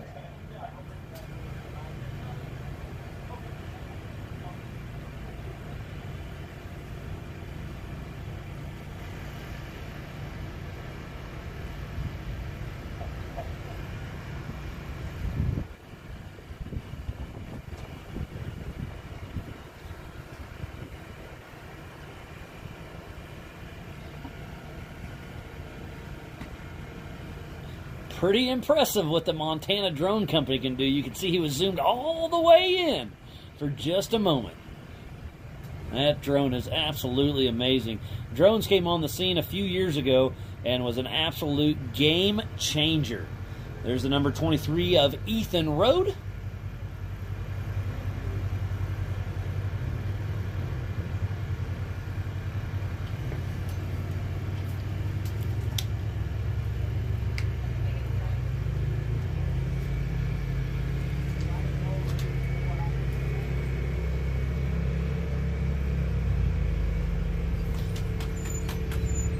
There's a great shot of the hot pits.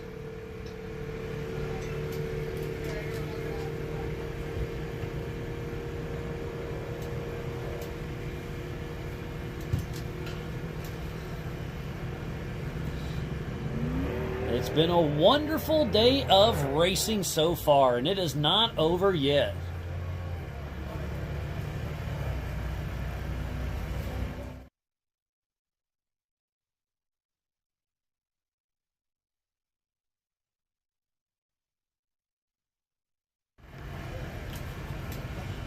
We saw Taryn Howlerwich come through earlier this evening, unofficially winning his race in the 4,500 class.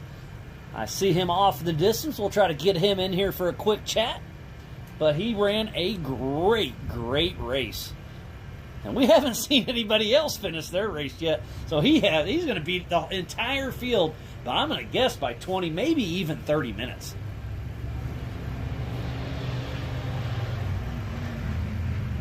Here comes the 330 of Jared Prindle. Our physical race leader in the stock class. It should be the white flag coming out for Jared Prindle, who is our physical and on adjusted time leader for the stock class.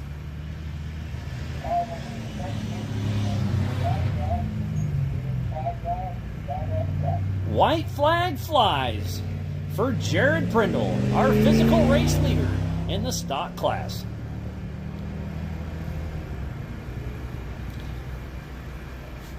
Again, thank you to each and every one of you for tuning in to the CEI Electrical Wild West 100. And we have Taryn Hallerwich coming in. Taryn, how you doing, buddy? Pretty good, yourself? I'm doing great, but probably not as good as you. You talk about smooth and consistent. Your fastest lap time, I think, was an 18:35, yes? And then you had an 18:36, an 18:44. I mean, smooth and consistent. That's impressive. Perfect. Yeah. Were you feeling that, or did you know? Trying to. Yeah. Trying to. Were you overdriving too much, or no? You felt good? We felt good. Just kept her going. Yeah, it was a lot of fun watching, and like I said, smooth consistency was very impressive. The car looked good, it sounded good. Yeah, I was hoping to see it in the rocks, but we didn't today. I know. What's up with that? It was, but man, it was a lot of fun to watch that car. What kind of car is that? What? It's a Jimmy's chassis. Okay, it is a Jimmy's car that you've overdone a couple times. It looks like. So 4500 series, LSX 454, 4L80. It sounded strong. Yeah. And is there anything wrong with the car, or is it still doing good? No, it's still doing good. There's a couple little pops and farts here and there. that happens? Yeah, we blew our motor up last race, so it's a brand new motor. Well, at least you didn't do that back-to-back. No. Winning back-to-back's okay. Losing an engine back-to-back is not. No, it's not so fun. So what'd you think of the course? Oh, the course is awesome. Have you raced here before? Yes. Okay, this is my first time, and I love it. It's been a few years. Last time was really muddy, so this was pretty good. There's a few little coulees out there with water in them and whatnot, but there's some good gotchas there too. And did you have any bobbles out there on course? Because there's a lot of gotcha, like not in course, but if you blew a corner a little bit, there's a lot of nuisance rocks that will smoke you. There's a bunch of up on two wheels, and in the middle of nowhere, you come around a corner, all of a sudden a big boulder has gets been rolled out. in. Yeah, it's right in the middle, so you gotta watch that for sure. But no issues. No issues. And just super impressive with that because nobody's finished the race yet. You've already been back to camp, changed out, got a beer. I mean, you're going to have a half hour lead. We're going to have a good evening. So on that last lap, did you have your team in the year kind of explain that to you, or? We were keeping tabs along the way, kind of just feeling what was going on. Did you know how much of a lead you had? I didn't. But you didn't tell them. I usually don't try to listen to them.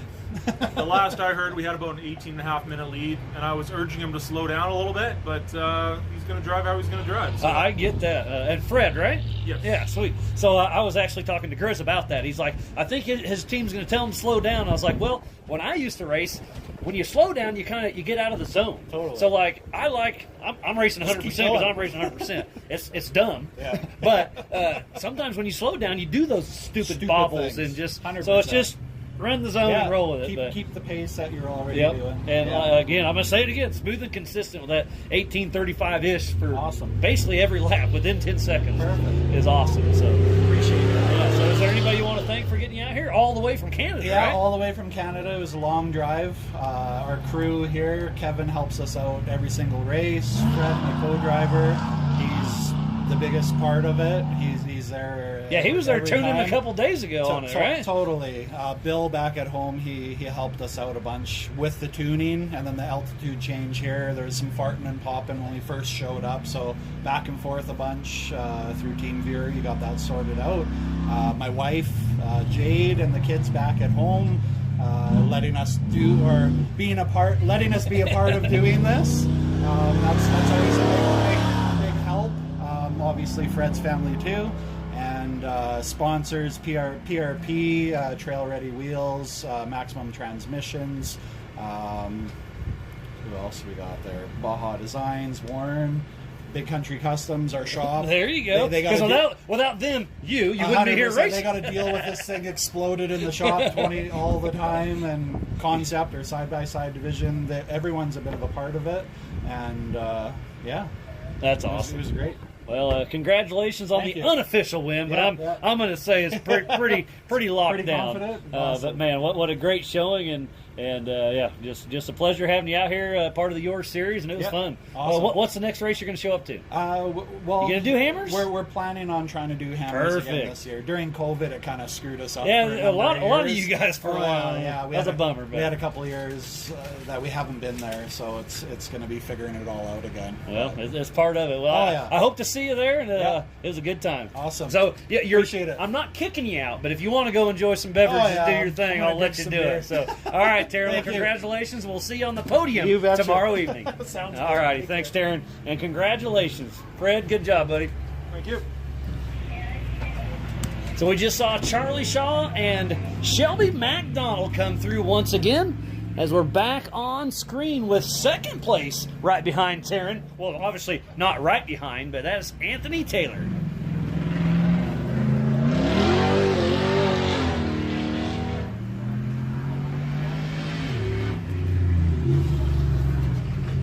So Anthony Taylor coming through to finish his final lap. Checkered flag flies.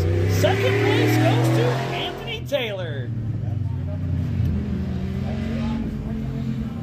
So Taryn Halowich won by 16 minutes and 3 seconds.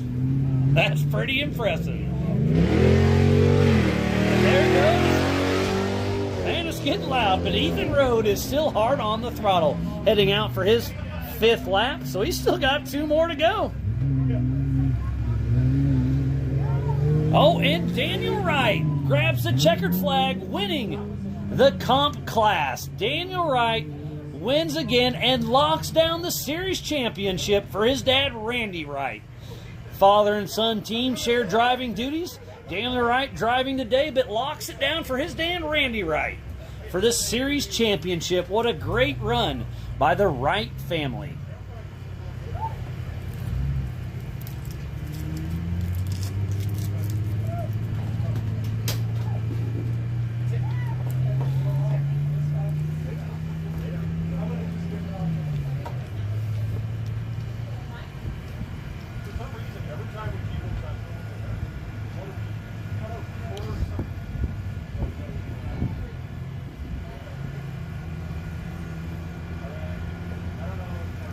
So it looks like we talked to Mitch Bokenfor for a little bit. He lost a power steering at lap 1.5, so he is obviously out for the day. So it is unofficially Taryn Halowich 1 and Anthony Taylor 2 in the 4,500 class. In the comp class, its number 1 is Daniel Wright. And that's all we have. We only have 3 official finishers so far after racing for just over 2 hours. We've been racing for 4 hours, but that was with the 1,600 class as well.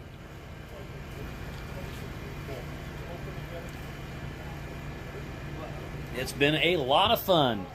We're still waiting for our stock class cars and to finish out podium for the comp mod. Matt, we should be here in the next 15 minutes or so, probably 10, and then Charlie Shaw and Shelby McDonald should lock down 3rd place. And then it looks like it should be Jared Prindle and then Thomas Hackman.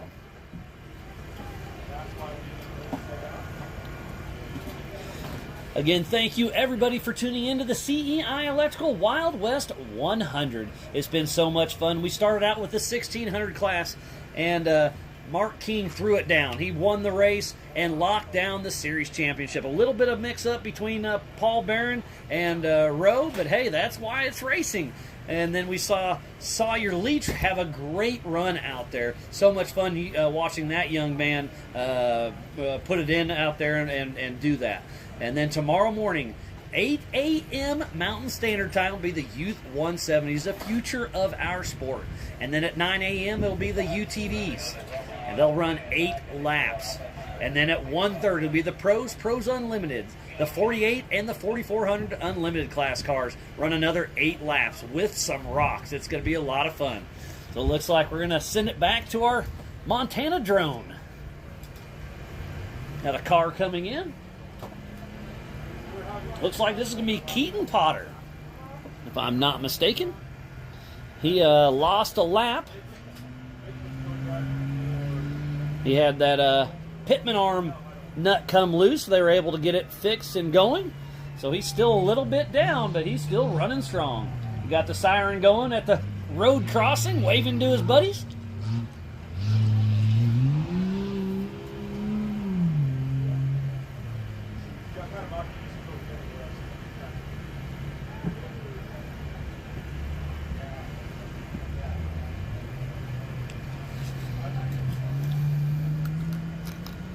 And Keaton Botter is making his way.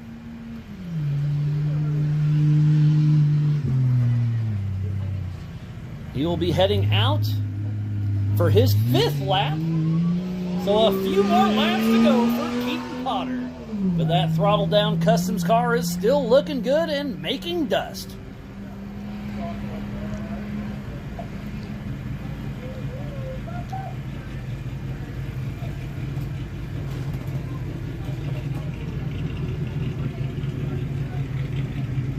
Uh-oh, I see Zach Adblot pulled off.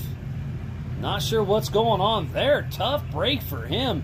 He had a great day going, but he is limping back to the pits. So Zach Adblot looks like out of the race. I hate to hear that. Tough break for Zach Adblot.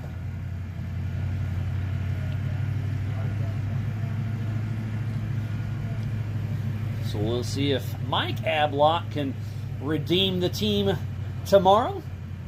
They'll be taking off at 1:30 p.m. Mountain Standard Time on the Yellowstone Off-Road Racing YouTube page.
Welcome back to the 2024 Wild West 100, right here in Columbus, Montana, presented by CEI Electrical, featuring Yellowstone Off-Road Racing. It's been so much fun out here today. We are starting to wind down. We still have quite a few cars on course, We're waiting to see if it's going to be Matt Weiss or Charlie Shaw back first for the comp class. And then who's going to be on the podium for the stock class? It looks like it's going to be Jared Prindle and Thomas Hackman. Daniel Wright already finished for the comp class. And then winning overall and in the 4,500 was Taryn Hallerwich, followed closely by Anthony Taylor. So Daniel Wright with an amazing race. And like I said, he shares driving duties with his dad, Randy Wright. So Randy Wright is driver of the season. So I'm pretty sure that locks it up for Daniel Wright winning the championship here at Y.O.R.R.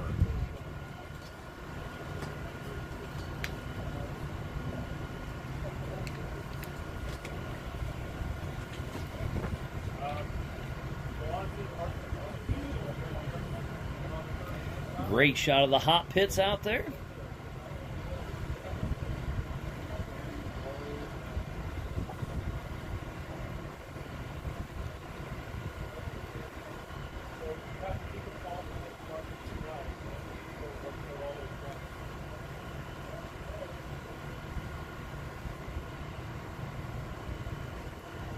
Great shot of the motorcycle climb right there. The sun is starting to set. Absolutely beautiful here on Al Hogan's private 589-acre ranch. Yeah, now it's getting windy enough. I can't even get over the hill.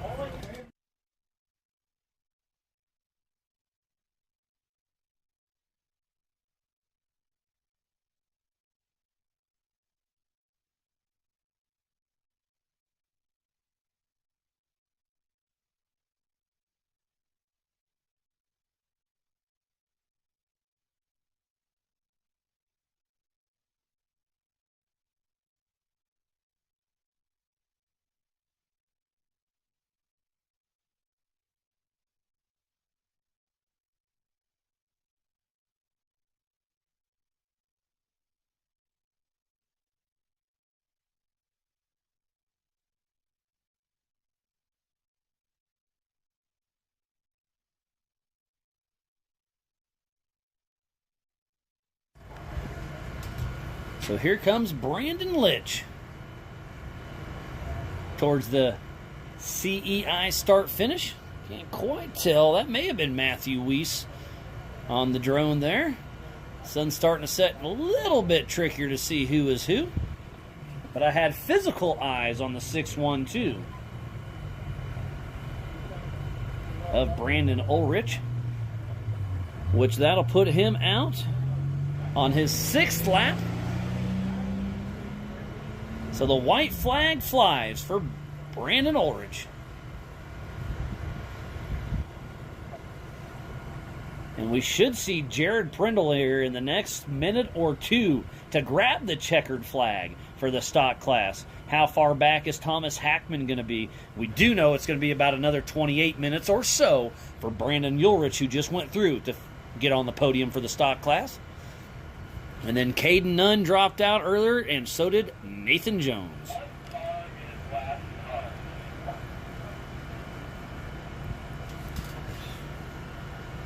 So all of our cars are out on their final lap. It's going to be really close, I think. I think the next car we'll see is a stock car of Jared Prindle.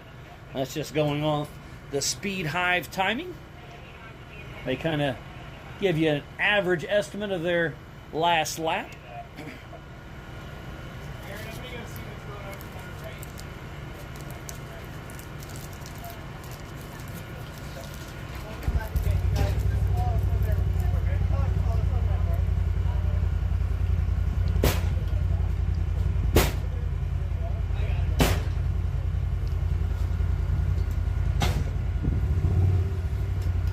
That looks like Thomas Hackman or Charlie Shaw. I just see a white car. I was glancing over my shoulder and looked a little late.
We're still waiting on Jared Prindle, Thomas Hackman, Matthew Weiss, and Charlie Shaw. Those should be our next ones coming through, so the next 5 minutes should get pretty busy down here at the CEI Electrical start-finish line. Thanks to Brent Burton and his entire team for being the title sponsor for the Wild West 100 right here in Columbus, Montana at Al Hogan's private ranch. 589 acres, absolutely gorgeous part of the world. That's why they call it Big Sky Country. And if you get on a couple of these tall mountains, or I guess they're hills here, because you can see Yellowstone National Park from here. And there is snow-capped mountains in the background. Absolutely amazing.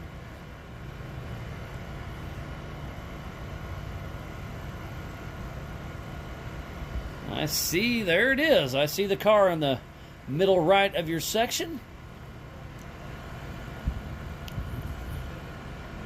I believe that's Jared Prindle.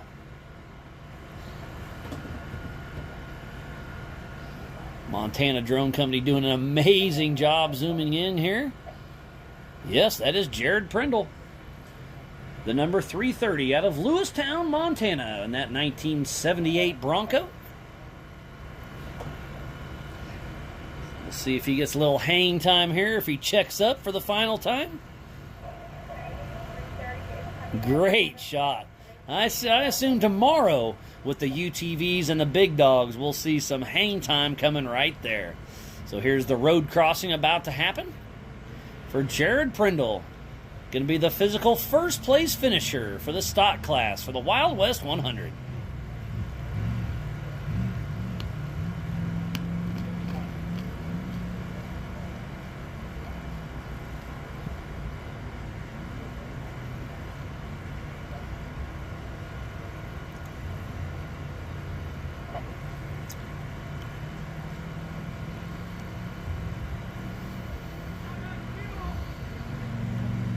And here comes Jared Prindle for the last time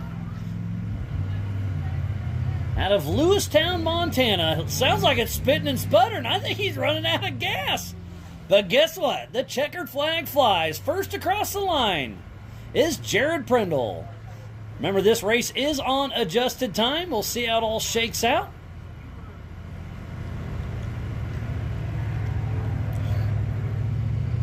He did start 1 minute in front of Thomas Hackman.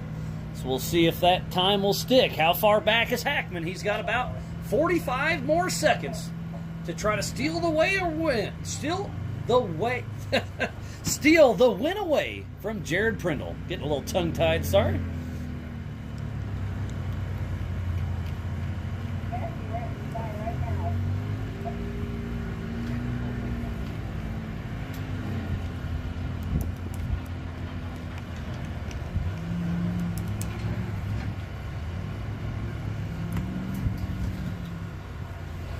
And Matthew Weiss is coming in next. That'll put him in that second position, just ahead of Charlie Shaw and Shelby McDonald. So Matthew Weiss, number 55, out of Meade, Colorado, with his wife, Christy Weiss, riding shotgun, who won this race last year, and it follows up with a second place position. Matthew Weiss unofficially grabs the checkered flag in second position. Great job by Matt and Christy Weiss. How far back is Charlie Shaw? Not too far back at all. Let's see who started where. Charlie Shaw started 1 minute behind him. I think Charlie Shaw is going to steal second place away from Matthew Weiss. Remember, this race is on adjusted time. They took off in 30-second increments. Charlie Shaw took off 1 minute behind Matthew Weiss. So as long as he can get here in time, I think Charlie Shaw and Shelby McDonald will steal second place away from Matthew Weiss. The Big Sky Off-Road truck is coming through, getting all sorts of slideways. The checkered flag is out. Let's see what happens on Speed Hive. And it does. by 18 seconds. Charlie Shaw sneaks into second position. So unofficially 1 is Daniel Wright. Unofficial 2 is Charlie Shaw. Unofficial 3rd is Matt Weiss. What a great race. And it came down to 18 seconds after 2.5 hours of racing. How incredible is that? What a great run. Charlie's got to be super excited about that. Shelby McDonald, she'll be having some fun with that tonight. What a great run by everyone.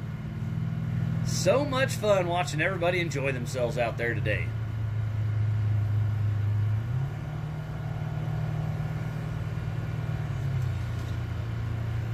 So we have locked up the 4,500 with Taryn Hallerwich and Anthony Taylor first and second. And then the mod class is Daniel Wright 1, Charlie Shaw 2, and Matthew Weiss 3.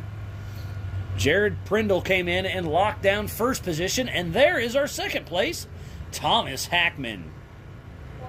So we're probably another, 15 minutes or so, maybe 20, before we see third place Brandon Ulrich. But here comes Thomas Hackman with Nacho Race Team. Nachos will be flying tonight. Thomas Hackman looks like he's got second place locked down and winning the series championship in the old Ram Charger. Out of Rapid City, South Dakota, with Dirty Birds Drive Shaft St. Louis, Hackman Trucking, and Edgar Hutska riding shotgun.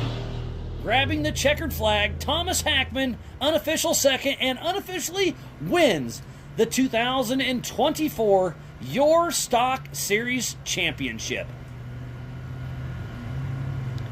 He has got to be excited about that.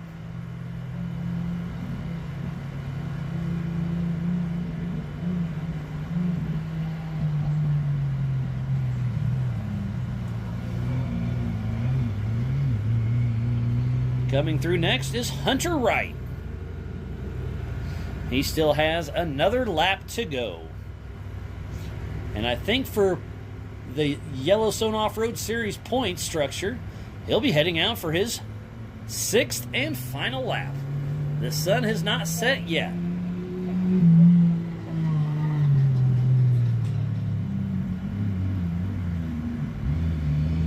And there's Hunter Wright, who started on the pole position. Had some issues, not sure what happened, but he's still running.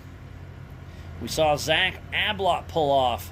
Haven't seen Ethan Rode for a little bit. Keaton Potter saw him moving. We should see him here in just a little bit. And I guess Ethan Rode should be here in the next 5 minutes if he keeps his track going. We saw Caden Nunn drop out earlier. Nathan Jones dropped out. So it looks like Brandon Ulrich, I think Keaton Potter, Ethan Rode are still moving.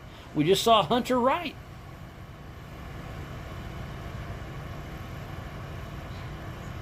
But podium-wise, it's Brandon Ulrich, about 15 to 20 minutes out from grabbing that third position for the stock class.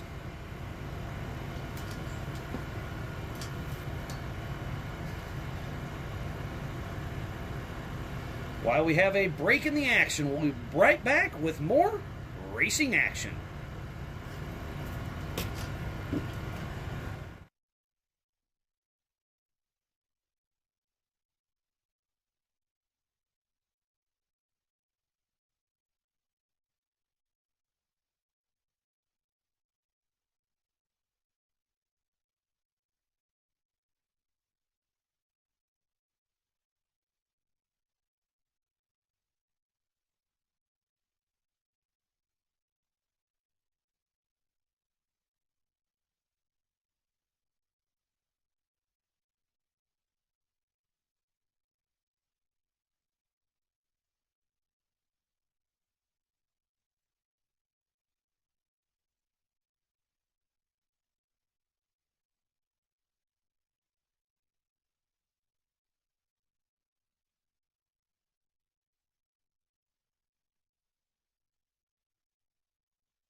welcome back to the 2024 Wild West 100, just north of Columbus, Montana, featuring Yellowstone Off-Road Racing. And here's Ethan Road getting ready to click off lap number 5, heading out for his 6th and final lap. Ethan Road in that F250.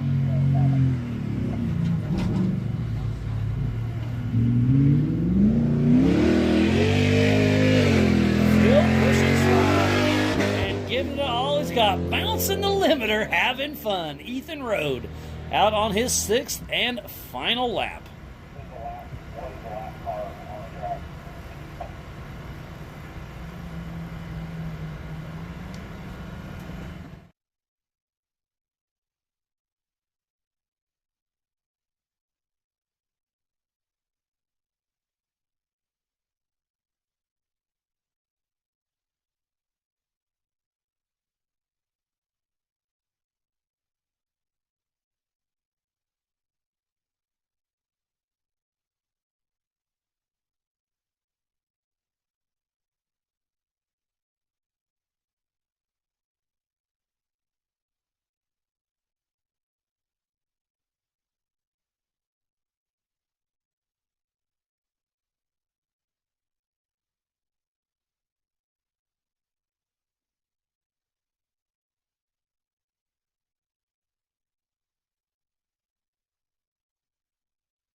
It looks like we still have roughly 4 cars moving out on course. It is Brandon Ulrich, Keaton Potter, Hunter Wright, and Ethan Road still moving out here for the CEI Electrical 100.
Joining me in the in the TE Cat studio, we have Daniel Wright. How's it going, buddy? Good. Great race. Man, you had one heck of a race, and you finished ahead of quite a few of your competitors, too.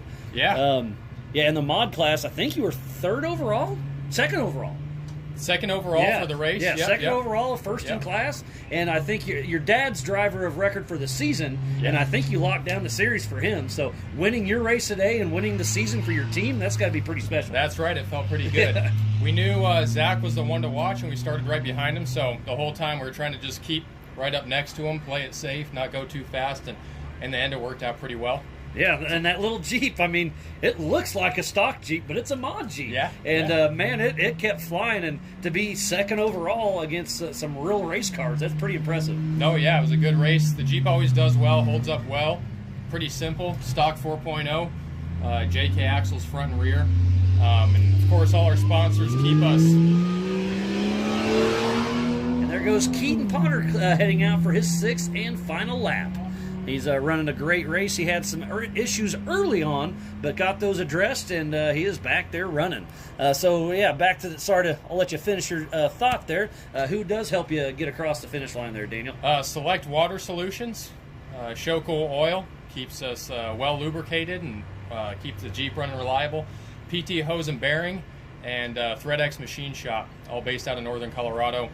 They helped us out a lot this season. Really brought the program to another level. So awesome! Thanks to all those guys. Yeah, I mean, and sharing driving dues with your dad has got to be having the whole family there and having fun. And obviously he did not ride with you. Who'd you have riding with you? First ride for the fiance. She did a great job. Mike wasn't working for the majority of the race. We just got a new helmet. Is that a good thing or a bad thing? I think, I can't say yet, but she was really good with the hand signals. So, and she's smiling still. Still, yeah, that's all that matters. And did you have fun? I did. All right, 2 thumbs up. I love it. Yeah, it was a great run, and to win the series championship here in Columbus tomorrow night's going to be it's going to be fun. That's right. We flew out from Boston just for the race, so yeah. Because if I remember hearing the story correctly, you used to race a lot, but then your work schedule got a little busy, so your dad's kind of stepped back in, and you can race when you can, right? Yeah, I used to live in Denver, and then ended up moving out east for work, and so now we try to make 2 races a year. It's nice and easy. We just fly in and race. He does all the hard work. That sounds terrible.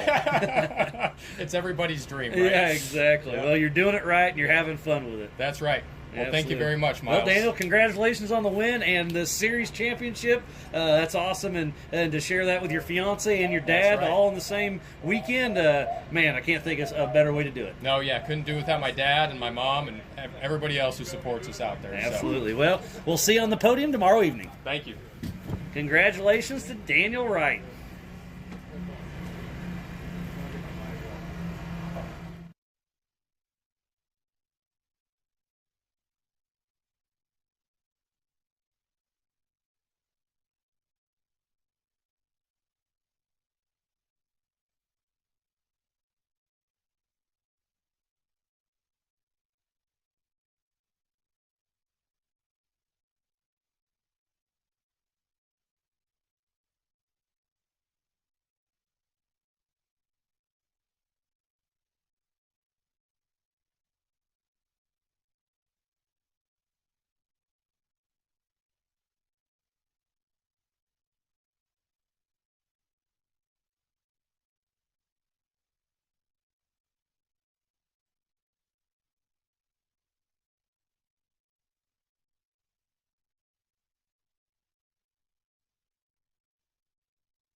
So joining us in the T&E Cat Studio, we have Jonathan and Rich Goldman. Jonathan, this is your first time ever racing. You've been around racing, but first time actual being in a race, correct? Well, I don't know if you remember, but it's probably been a little bit. Last January, I was riding in the side, and we were, showing you our underside at the start line. I don't know if you remember that. Okay, all right. Everybody's got to bring it up every single time I Every show time, up. yeah. You're talking about Rich Goldman, not yourself, right? Yeah. I was telling him to not do that. I said, no.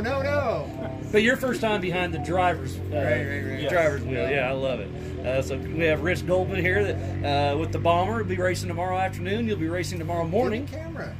Oh my You God. want to know? Here I am. See. In the camera.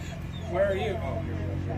He's just too tall for us. There he is. So, Rich, you got the Bomber. You can be racing. You get to show us the rocks tomorrow. Yeah, I'm actually super stoked about the rocks tomorrow. Yeah, it's gonna be fun. You're gonna bypass him. He hits the real race course. You gotta admit that after you race the Hammers rocks, that we're gonna race the rock. Yeah. There isn't a whole lot here, but it's something. The one rock. Yeah. We saw, who was it? Jeff Hatamaki earlier. He took a tumble on that one rock. Oh yeah. Dropped it a little wrong, but so I mean anything can happen. Well, so Rich did the Big Sky 200, and he lost out to Rowdy. And so we're curious how Rowdy's going to fare on the rock. And I wish he'd hit the rock, but they're not hitting the rocks. You don't think so? No. It's It's just the 44s and the 48s. I thought he was in the Unlimited. No, he's pro Unlimited. Oh, that's a different class altogether? Yeah. All right. Well. Completely different class, so he doesn't Good luck beating him on that, then. Well, I just means you just got to be. I mean, you have a real race car. You have 4-wheel drive. Rowdy's got a 2-wheel drive. It's true. I got a solid axle for him. I've been giving Rowdy a hard time all weekend about it, but it's all in good fun. That's what I asked him when he showed up. I was like, "Get 4-wheel drive in that yet?" I said the same thing. But he's in good spirits with it, and it's going to be a great weekend. What's strategy going in tomorrow morning, Jonathan? Don't crash. Go fast, don't crash. Gotcha. What does Ken Block say? Go fast, don't die? Yeah. Yep. That's the plan. It's going to be a fun time. There's a lot of UTVs that are going to be on the course all at the same time. I think there's 38 of them on course at the same time. And I think like half of those are Mav-Rs too. Yeah, it's going to be fast. So obviously this is the first time racing a Mav-R, but Mav-Rs are still new to the screen, about 1 year in now. Yeah. And man, they're making waves, and it seems like, I haven't driven one, I've rode in one. And that transmission, everything, it seems like they got it pretty dialed. Well, from what I hear is that you're good to go for your first race, and then by your second race, stuff starts breaking. Okay, well, you're good for this one then, huh? Yeah. So good for this one, but maybe it'll break for Hammers. Yeah, no doubt. Well, second race is going to be Mountain Mafia. You do the PTR Fall Classic. So I guess you probably don't even know about that. I haven't heard of that one. This is in North Idaho. All right. So good time? They're starting to get more traction, though. I think they had, like 50 million views on their last video or something. Is that when he rolled or a different one? No, we all go to there to roll. Yeah, it's. You were at that race. I remember. I was. I tried to. Oh yeah, I heard every bit of that. You weren't the only one though. I am not the only. But the other guy that rolled, he was in a bomber too. He was in a bomber too. It must be a bomber. Was it Josh they Sal? Get sleepy sometimes. Yeah. Got a little overexcited, I guess. It happens. No. Tomorrow. I mean, today's been a great time. You guys have been in chill mode, I assume, because. Getting the cars ready and getting everything going. But tomorrow morning you take off. Tomorrow afternoon you take off. Yep. And you guys are not co-driving for each other, correct? So I'm co-driving for him. Okay, you are for him, but he won't for you. Yeah, he complained it was too small. So yeah, the car's too small. I got a smaller co-driver. My head bounces off the roof, so I'm like, not really. Probably better safe than sorry. I get that. So the one thing that's interesting is that since this is my first race. That apparently when they're drawing the numbers of who goes and which one. Oh yeah, so you get dead last. I get dead last. Dead last. So it's gonna be interesting because I thought there would be a lot more opportunities to pass people out here. Like there's a few. The terrain, and it was surprisingly narrow. So it's gonna get interesting. It depends on how fast the person in front of me is going. If they're not going way as fast as me, if I'm just slowly catching them, then I don't think I'm gonna be able to pass very many spots. Yeah. But if I'm coming up on hot slam on the brakes, then I can probably get around. And we were talking about it earlier that we've been taking off one at a time every 30 seconds. Well, with an 18-minute lap, that's not enough time. So it's going to be one at a time every 20 seconds, I believe. So by the time you take off, Caleb Rupp, or one of the fast guys, is going to be right behind you, right when you start. So no pressure. I told Caleb too. I was like, please don't hit me. I am totally willing to get out of the way. Yeah, use that horn. I will take the first opportunity to get out of the way. The only thing is my car is pretty loud. I might not hear them. And if you sat in it, have you seen how hard it is to see out of that thing? It's not the easiest. And I tried talking to Cam, getting him to let us have the rear view camera on all the time. They're like, no, it's not a thing. Why not? Like, come on, it's a safety problem. So number 612, that's Brandon Ulrich. He has almost 2 more turns to go, and the checkered flag will fly, getting that 3rd position in the stock class. Whew. It's been a long day, but it's been a fun day. So it looks like this is our last podium position. All right, for the buddy. Wild West 100, presented by CEI Electrical. And it is Brandon Ulrich grabbing the checkered flag. Great job by all. Obviously, everything is unofficial till we dot our I's and cross our T's. But, man, what a great day. That's some good dust right there. Oh, it's every time. So remember that. When you come by here tomorrow, slow down a little bit. Oh, no, you're getting all the throttle. Coming through here, it's going to be Roost Central. There's only one person that's got yelled at for hitting a cone, so don't be that guy. Don't crash. Shift it Don't to hit the the drive car. real quick Yeah. and then just really spin it up. Oh, yeah. What a great time it has been. What's your strategy for tomorrow? Are you going to try to scare your co-driver? That's easy. Can't scare me after hammers. Like, We didn't what even, else are you going to do? We didn't even drive fast at Hammers. That's right. We drove fast at Big Sky. You missed that one. But yeah, my strategy is just drive my race and go fast when I can and try not to let anybody pass me. That's I your love it. race. Yeah, the bomber thing. chassis, the trophy wife. It'll be a fun one to watch. I love it. And that's a kit chassis, right? So you built that Yeah, that in-house? was a knockdown kit. And yeah, I built that all in-house. So It only took us, what, 3 years? 2 years. That's a lot of work. Technically, it was 3 years when we bought. No, we The bought. shocks. Well, I guess if you go back to we bought the shocks. That was the first thing we bought was shocks because There's a Facebook post, and we're like, we can't pass up this deal. So Is that cart in front of the horse thing? Yeah, so we talked about building a race car, and then I saw and the shocks that we bought were off of Randy's 15 winning car. So you're like, these can't And be so bad. I'm like, all right, these are cool, and they were ridiculously cheap.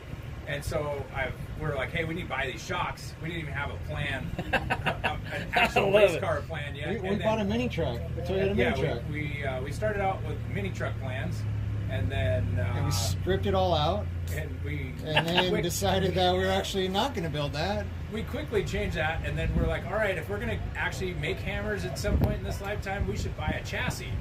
It's already like tried and true. And so Jonathan had a bomber RC car. So I've he's got like, that same one. He's like, I've wrecked it too, just like Rich. he's like, let's go bomber. I'm like, well, let's go Trent Fab. And so we ended up with a bomber. So not regretting it. It's a good car. They're beautiful cars. Good car, handles well. I can drive fast. Yeah, and it does super good in the rocks. It practically drives itself in the rocks. So. Yeah, that's where those things shine. Yeah. The Bombers and the Miller cars are so impressive in the rocks. Yeah. You know, the problem that we're having is being from Missoula, Montana, is trying to find a place to tune our shocks. Yeah, there isn't a lot out there. Is Vaguely it? close. Yeah. It's kind of impossible. I mean, it was 5 hours to drive here. Really? And Okay. this is close. Yeah, no doubt. I get that. So, when you find somebody that has a good, maybe on their, whoever's watching a live stream can tell us, oh, this is the spot to go.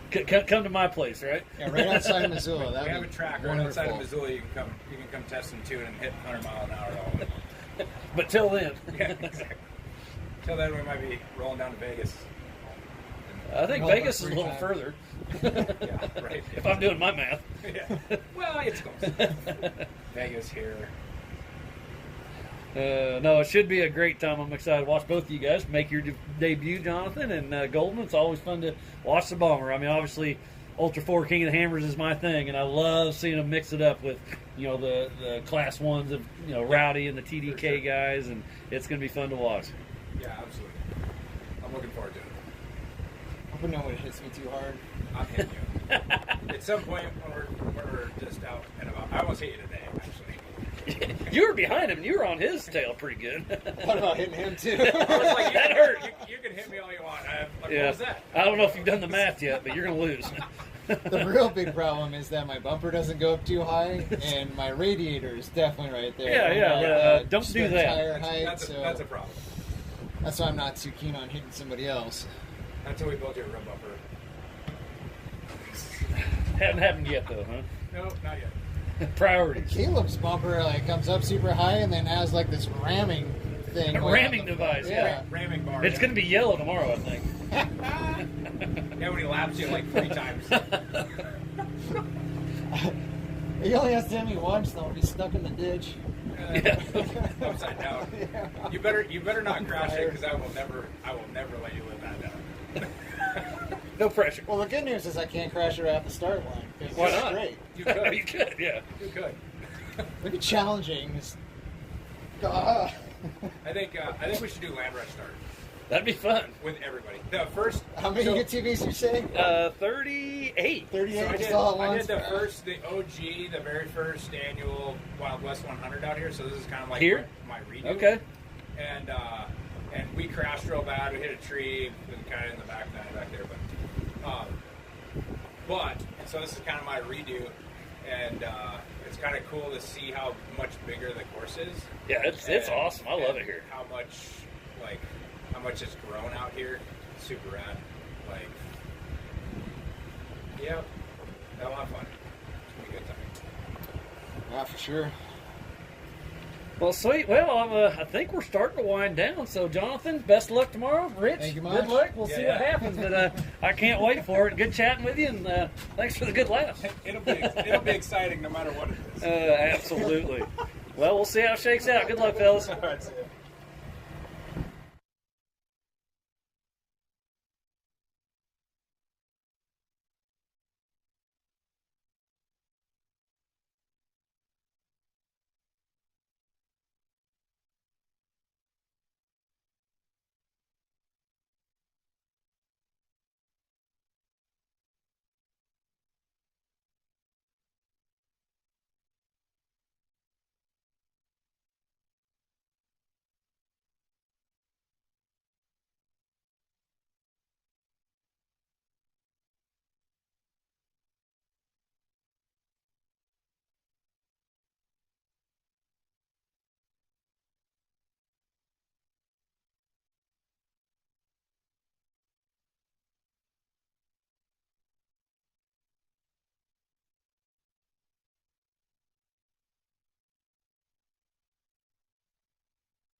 Welcome back to the CEI Electrical Wild West 100 here in the T&E Cat Studio.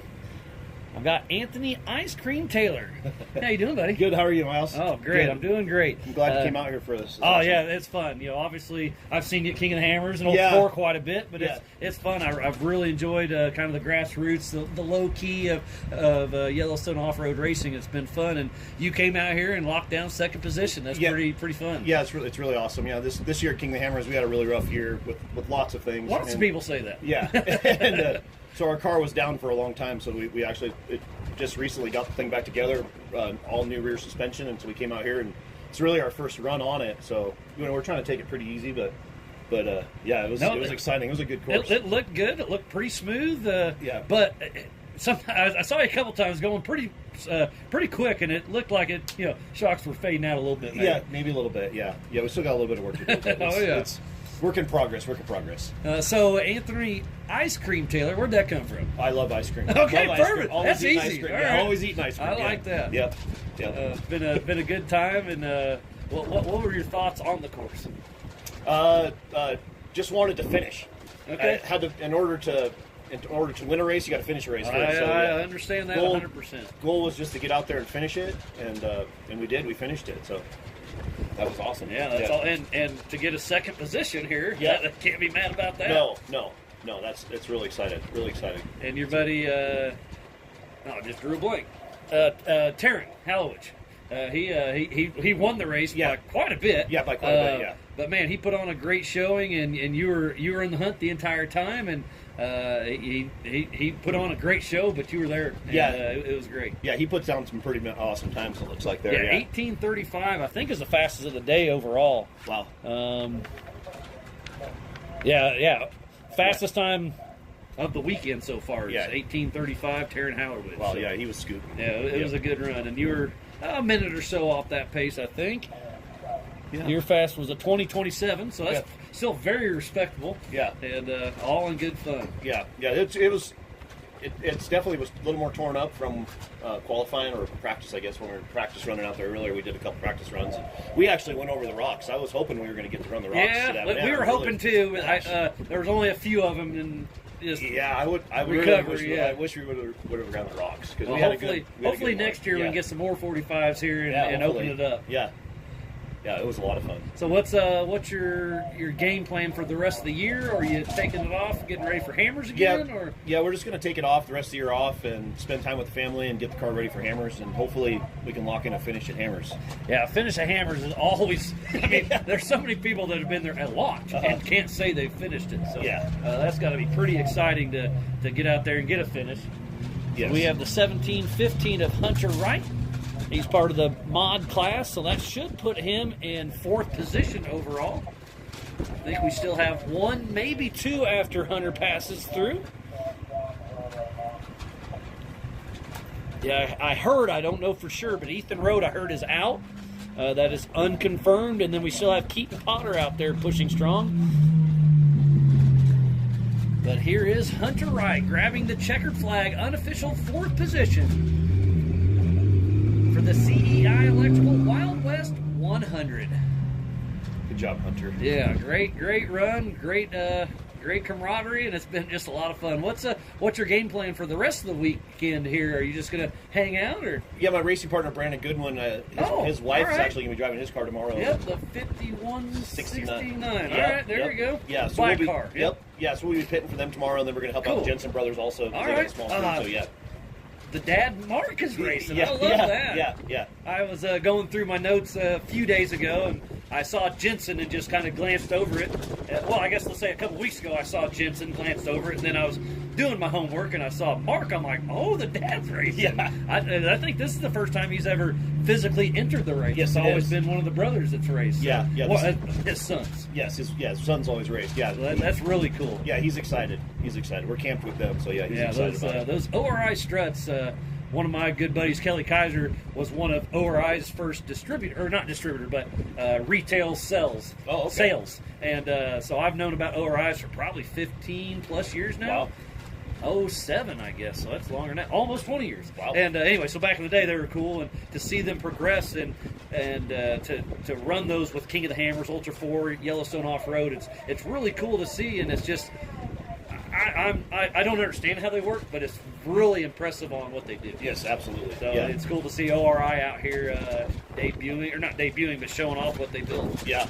Well, Brandon runs ORIs also, so. Oh, okay. Yep. I guess I should have known that. Yeah, all 2 right. cars out there tomorrow with Nice. ORIs. Yeah. Oh, but here comes Keaton Potter.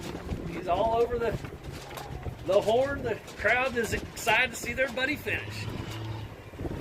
He had a steering issue earlier, so I'm glad to see him get in the pits, get that fixed, and out there running strong.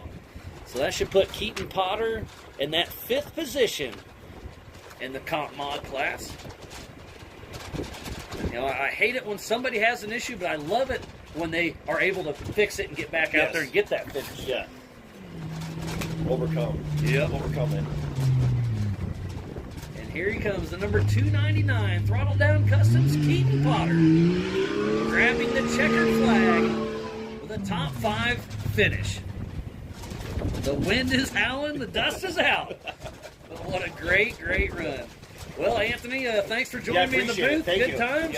Great run, 2nd place. We'll see you on the podium tomorrow night, and hopefully you're not too busy in the pits tomorrow. Yeah, hopefully not. Thank you. All right, thanks for coming out. Yep.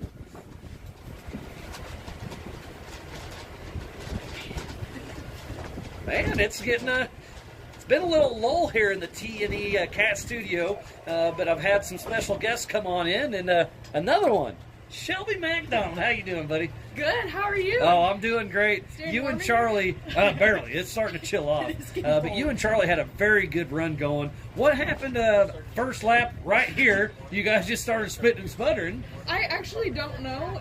We were having some computer issues, so he went into the sniper magic screen box? and turned the learning off so it would just quit trying to reset itself, and then you guys took off like a another rocket. 5 more times that first lap. Just kept stopping. Well, he's got cam lock belts. The tops of his straps kept popping out of the cam lock. It kept unlocking itself. So On him? Yeah. We went into pit. Mine are not. Mine are the latch The old school, link. yeah, okay.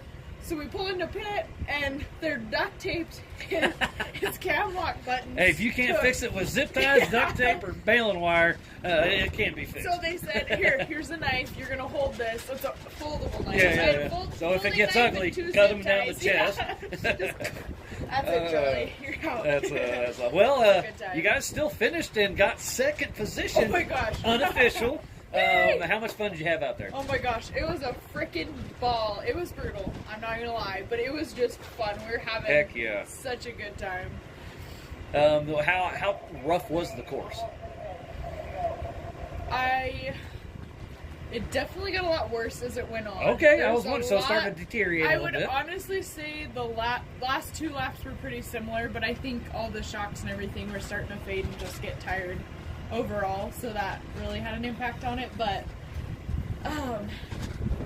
the track was brutal from start to finish. It looked like it. There were only a couple. We hit the straightaway, and I'd just say let her go, because there was 2 straightaways way in the back, and those were the only ones we could really get moving. So that was where we were making up our time. Awesome. Yeah, it's been a great race, and I think our last finisher just finished. So it's been a great time. Don't forget to tune in tomorrow morning at 8 a.m. I'm Miles Haswitz. Shelby McDonald will be here once again. So thanks from everybody with the Yellowstone Off-Road broadcast crew. We'll see you tomorrow morning, 8 a.m. sharp. It's going to be another great day.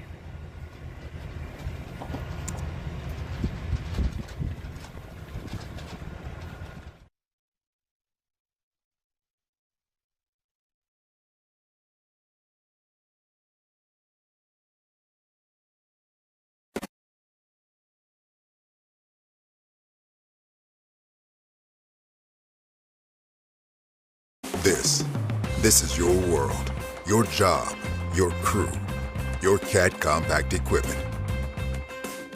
And this is the support from your local CAT dealer. This is helping you meet your deadlines, your bottom line, your offers, your savings. This is getting you your parts and everything you need, on time, easier than ever. This is what you get from your local CAT dealer.